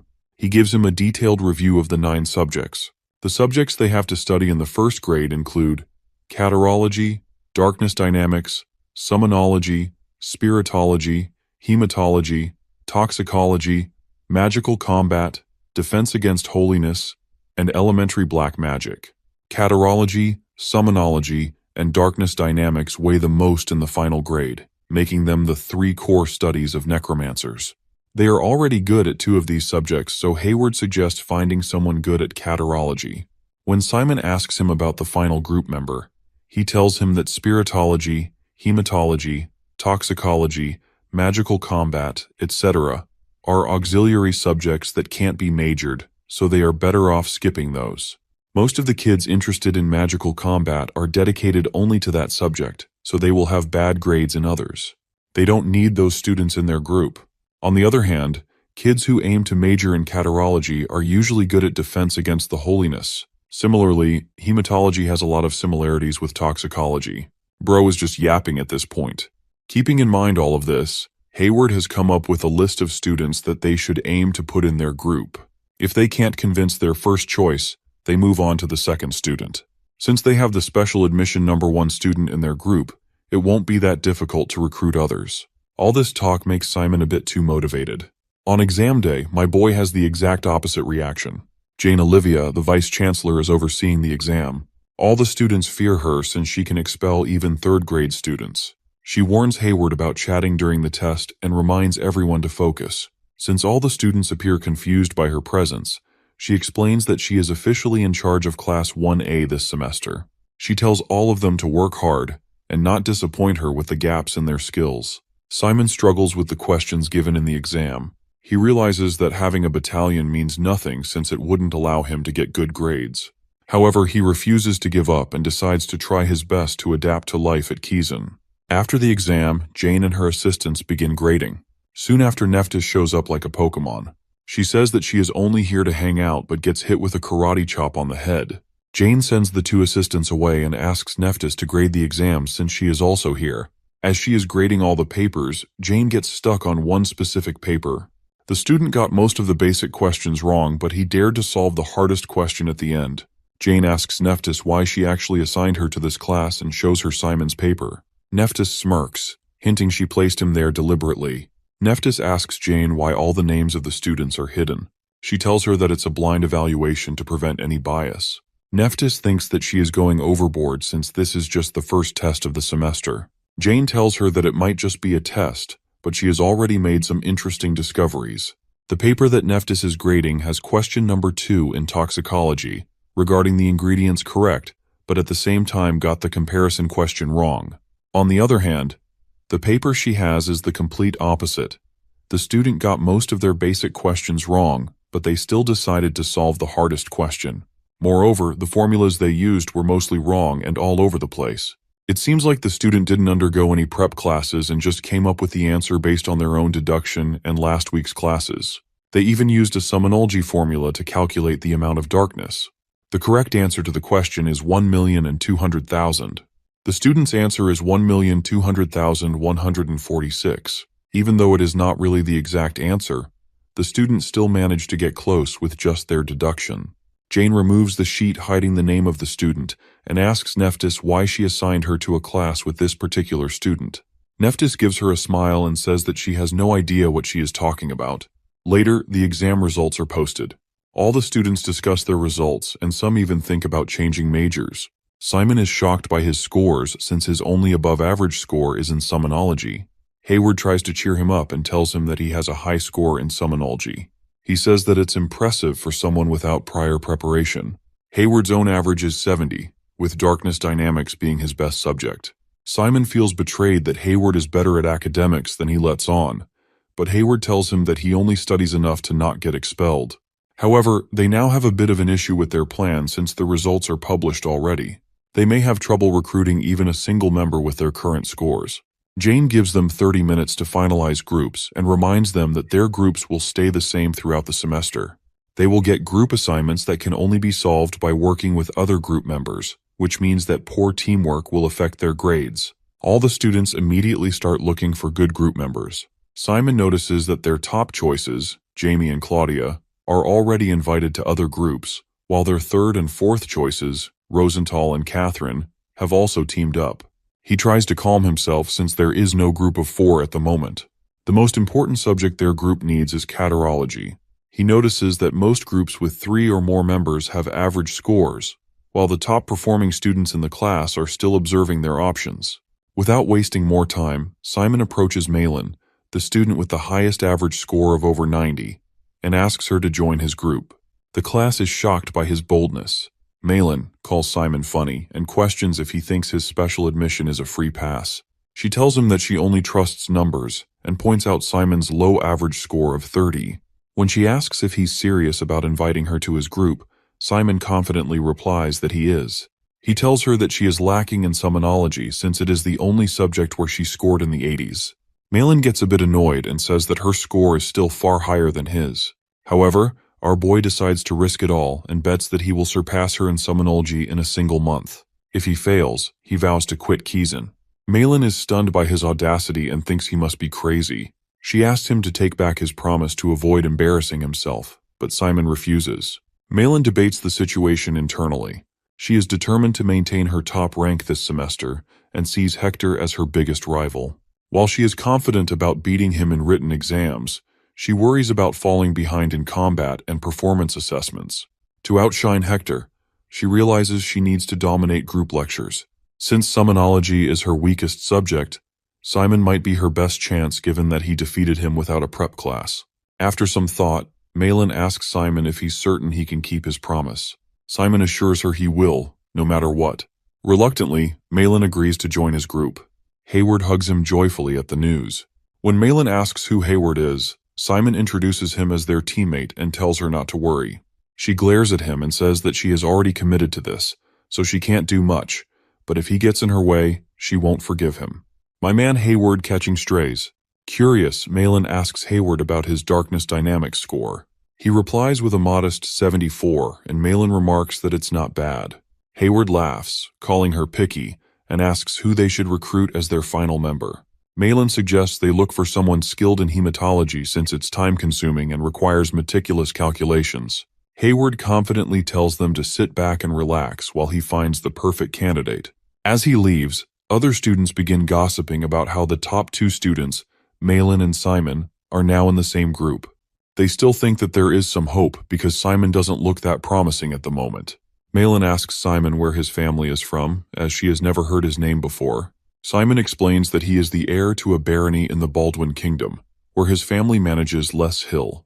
When Simon questions Malin about her background, she proudly states that her family has deep ties to the Ivory Tower. Simon recalls that Cern, the second-ranked special admission student, is also from the Ivory Tower, but Malin quickly cuts him off. Simon wonders if mentioning Cern was a mistake. The two of them sit silently for a bit. Soon after, Hayward arrives with their fourth member for hematology, a girl named Kamabara's Ursula, who has 87 points in the subject. She introduces herself as Kami, and thanks them for letting her join the group. She bows down and pledges to try her best. Simon tells her that she doesn't need to be so polite since they are all in the same group. However, she reveals that she is just 16 years old. Malin immediately remembers the renowned vampire family associated with the name Ursula, but Hayward seems shocked that a member of this esteemed family is at Kizan. Kami explains that her mother is a regular human, which causes Hayward to apologize. Simon thinks to himself that Kami is an illegitimate child of the vampire family, which likely explains why her history is rarely mentioned. Hayward then shares his story, stating that he is a commoner and the son of the owner of the White Cow Merchant Group. Kami is astonished since the White Cow is one of the largest merchant groups. Hayward clarifies that as the third of 8 siblings, the family's attention and resources go toward his eldest brother. He explains that his family sees him as only slightly talented in black magic, which is why they sent him to Kazan. Hayward's goal is to graduate properly, identify the needs of necromancers for market research, and eventually create his own merchant group to earn his family's respect. As they talk, an assistant of Professor Jane hands the group a form to fill out with their team name and leader. He tells them that the group name is not that important, but they should definitely pick a leader. Malin snatches the paper from Simon and begins filling out the form.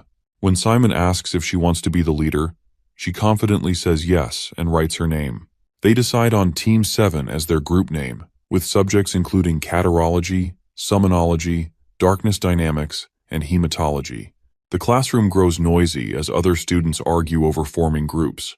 Hayward notices the rising tension and feels relieved that their group is already complete. Simon observes how harsh students can be during group formations, but Hayward explains that this is normal during the student protection period. He warns that anyone who doesn't fight hard risks falling behind and being forced to leave Kizan. Professor Jane then announces that the 30-minute group formation period is over. She calls forward students who haven't joined a group. 3 students specializing in darkness dynamics step up, and Jane advises them to divide other subjects among themselves to balance their scores. Jane then announces the upcoming group performance assessment in their next elementary black magic class. The assessment task involves hunting a cyclops in Kizan's underground dungeon. The students wonder if they can even hunt cyclopes with their current skill level. Jane tells the class to keep quiet, and explains that they will enter the underground dungeons in Kizan with their teammates to defeat cyclopes.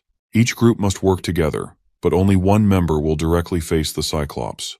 The other 3 will support the fighter by weakening the monster or providing aid. Jane clarifies that support skills like binding, blinding, bleeding via hematology, and poisoning via toxicology are allowed. Summoned creatures can also attack the Cyclops, but direct offensive magic, including black magic, is forbidden. She mentions that the fighting member will wear a protective vest with a barrier spell for safety. Jane explains that their grades will depend on the Cyclops hunt's success, factoring in speed, stability, teamwork, creativity, and mastery of black magic techniques. In order to defeat the monster, they will have to improve their capabilities to the max. She then asks the students if they have any questions. One girl named Jaime raises her hand and asks if the monster they are going to fight will be an actual Cyclopes, or just a simulated one. The professor clarifies that the monster will be a living, breathing Cyclopes, and even instructs them to sign a life waiver form before the assessment. Another student asks her what would happen if they fail to hunt the Cyclops, to which she tells them that it will result in them getting the lowest grade. There are 3 ways to fail the test. First, if the fighter can't continue the battle. Second, if the professor or safety guard decides the fight is unsafe to continue. Third, if any team member gives up. Malin suggests they carefully plan their strategy against the Cyclops. Simon is excited about the test, while Hayward considers who should be their fighter. Malin confidently says she will fight since she is the strongest. Simon questions if the test favors students skilled in magical combat, and Kami agrees, pointing out that Cyclops' attacks are too powerful to block effectively with black magic. She suggests dodging the attacks, but Malin thinks the opposite. She believes magical combat students may favor physical attacks, but those won't work well against the Cyclops' thick skin. Hayward agrees with her and mentions that even with enhanced strength, stamina would be a problem. Kami asks Malin if she has a plan, and Malin says she does. Jane explains the upcoming schedule. In the first class, teams will present their strategies for fighting the Cyclops. In the second class, students will get hands-on experience in a virtual battle, and the third class will be the actual battle. After that, Jane advises all of them to discuss their strategies among their groups during the remaining time of the class. Malin shares her strategy with the group and shows them a spell called Dark Flare. Hayward and Simon are surprised to see that she knows such a spell. Malin plans to burn the Cyclops with Dark Flare while the rest of the group weakens it with curses like Exhaust. Hayward reminds Malin that teamwork is part of the evaluation. Her plan might highlight her efforts, but it leaves the others with little to do, which could hurt their teamwork score.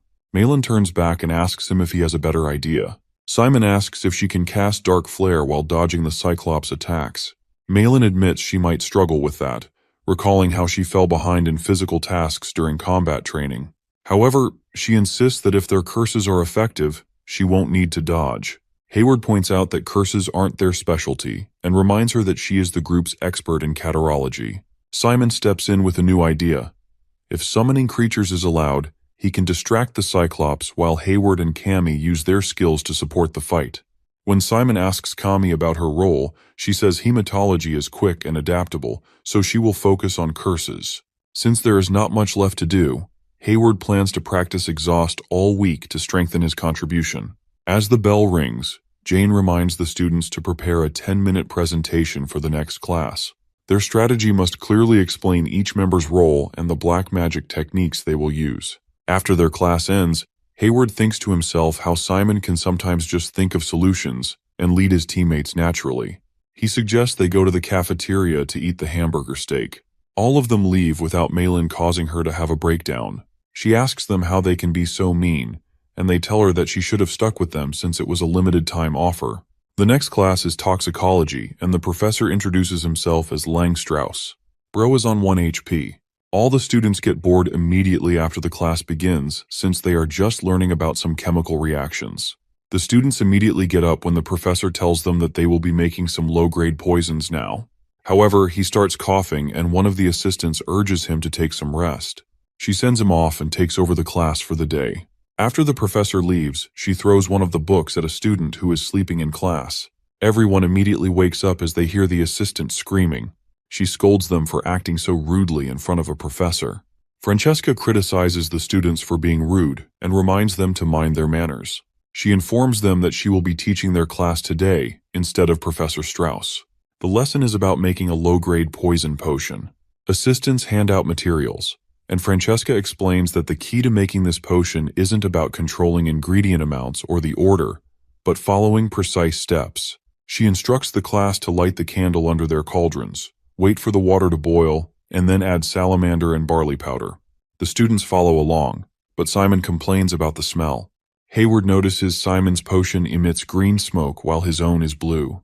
Francesca tells the class that blue smoke means their potion will cause neural paralysis, while green smoke indicates a potion that induces severe headaches and hallucinations, making it useful against magicians and necromancers. Students with green smoke are told to remove their jackets, place them on chairs, and wait for additional ingredients. She instructs everyone to skim off the thin layer of oil from their potion, explaining that vegetable fats reduce the poison's effectiveness.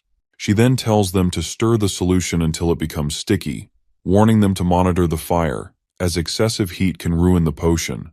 A student asks if it's normal for her potion to turn yellow. Francesca praises her, explaining that yellow signifies the highest quality for poison potions. She claims that she should be able to sell this quality of potion in the market. Another student tells her that her potion changed from blue smoke to green. This probably means that the ingredients at the bottom floated up and changed the effect of her potion, so she asks the assistants to give her some additional ingredients. Seeing the professor helping every student, Hayward tells Simon that he has finally figured out the reason why Professor Strauss is able to survive in Kiezen for this long. It is probably because of his talented assistant. As they talk, Simon notices a green poison in the distance. Hayward asks Simon if they can use their potions in the Cyclops battle, but Malin dismisses the idea. She tells them that low-grade potions are ineffective against large monsters like the Cyclops. While flipping through his textbook, Simon finds a potion recipe using Lehark mushrooms, which he remembers from meals his mother used to make. He shows the recipe to Malin, who agrees it could work. This potion, called Nervier, temporarily paralyzes tendons and contracts muscles. It's effective against small and medium-sized monsters at level 3 or higher. They plan to wound the Cyclops with a summoned creature and pour the potion into the wound. However, gathering the ingredients is their biggest challenge. Cammy tells them that they can find basic ingredients locally, but items like Lehark mushrooms, blood slime, and silk vines are harder to obtain. Hayward tells them that he can go to Rochester and ask around for the ingredients. Simon volunteers to gather Lehark mushrooms, as he knows where to find them near the Forbidden Forest. Everyone looks at him in shock as they hear about the Forbidden Forest. He assures them that it won't take long since the mushrooms are located near the entrance of the forest. Simon reasons that Hayward is also taking a risk by going to Rochester, so he should be doing this much for the group. Malin warns him about monster attacks, so Kami decides to go with him for safety. Simon agrees, but he tells them that they should leave immediately if things seem dangerous. Hayward takes on the task of finding blood slimes and silk vines, while Malin gathers the basic ingredients and reserves the lab. They plan to meet at the lab in the evening with everything ready. Unbeknownst to them, a hooded student sitting behind overhears their plan. After class, the student heads to Hector and tells him that he has got some valuable information for him. Later at night, Simon and Cammy venture into the Forbidden Forest. Hayward shows them both a secret passage that leads outside. He tells them that the guards near the Forbidden Forest just finished their patrol, so they won't be back for a while. However, they can never be completely certain, so they should make it back quickly. As they part ways, Simon notices that Kami looks a bit too excited. She tells him that she loves taking walks at night, which reminds him that she is a vampire. As they continue talking, she thanks him for helping her during the magical combat class.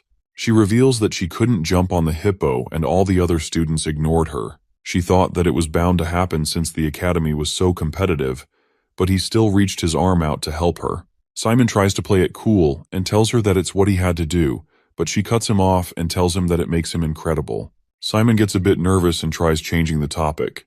They finally find a bunch of mushrooms and decide to take all of them. Kami asks Simon why he came to Kaizen. He tells her that he initially came to the Academy because of his parents, but now he has goals of his own and he wants to become a necromancer. As he asks her about her reason, they hear a noise nearby and immediately hide. They both can hear the sound of guards. If the guards catch them, they may not be safe even during the student protection period. It didn't make sense for them to patrol at this time, so Simon thinks that it must be an emergency search. Cammy starts to cry as she is scared. He assures her that they will get out since he has an idea. He then calls out to Fear and tells him that he is in a bit of trouble. After preparing everything, he orders the two skeletons to run in opposite directions. As the guards start chasing the skeletons, Kami and Simon make their way out. Unfortunately for them, the guard dogs pick up their scent and start chasing after them. Simon asks Kami to use some spells on the dogs to slow them down. She uses one of her spells to stop them, but the guards show up and start shooting arrows at them. Kami starts to panic as she realizes that the arrows are real, but Simon assures her that the guards won't hurt them since they have seen their uniforms. As the guards try chasing after them, Simon uses the stones they gathered to block their vision. They then reach the end of the hill. Simon asks Kami if she can use the leaping technique they learned during their magical combat class. She starts shaking and tells him that she can't. Suddenly she smiles and says that she is okay and won't tell on him even if she is caught. Simon apologizes to her and picks her up in his arms. He then jumps to the other side of the mountain using the darkness. As he puts her down, she loses her mind since she really thought she was going to get caught. Simon is surprised that she was willing to let herself get caught when she was this scared. He smiles and tells her that they've lost the guards so they should return to school. She looks up and thanks him for everything he did for her. On their way back to school, Kami asks if they might be lost. Simon assures her they're heading in the right direction. Suddenly, Kami hears voices. Simon guesses they might be owls, but Kami insists it's a human voice. They cautiously peek through the bushes and are shocked by what they see. Kami is terrified to spot a priest praying in front of a large cross. Simon grows uneasy, wondering why a priest would be on Raj Island. Before they can retreat, the priest notices them. Simon quickly tells Kami to run, but the priest stops them using dark magic. Realizing the priest is not an ordinary one, Simon understands he's dealing with a traitor from Kizan. Kami also notices that the priest is using both darkness and holiness. Simon tells her that it is probably a traitor, but the powers he is using are supposed to clash. He can't make sense of the situation but knows one thing for sure. If they're caught, they're doomed. He grabs Kami's hand and starts running. The priest tries to stop them by attacking and sending flying crosses that cut Kami's leg and Simon's shoulder. Suddenly chains shoot out which capture Kami and tie her to a tree. The priest then turns his focus to Simon, but he dodges the attacks and summons a sword to defend himself. However, his sword shatters when it comes in contact with the chains. Desperate, Simon leaps in the air and tries to attack the priest using his darkness. The attack is aimed to reveal the identity of the priest, but it narrowly misses. This makes the priest even more furious, and she summons hundreds of crosses in the air. As Simon looks up, he realizes that he can't handle all this by himself. He smiles as he shows his badge to the priest. In an instant, fear appears behind the priest and launches an attack. The priest narrowly escapes using a shield,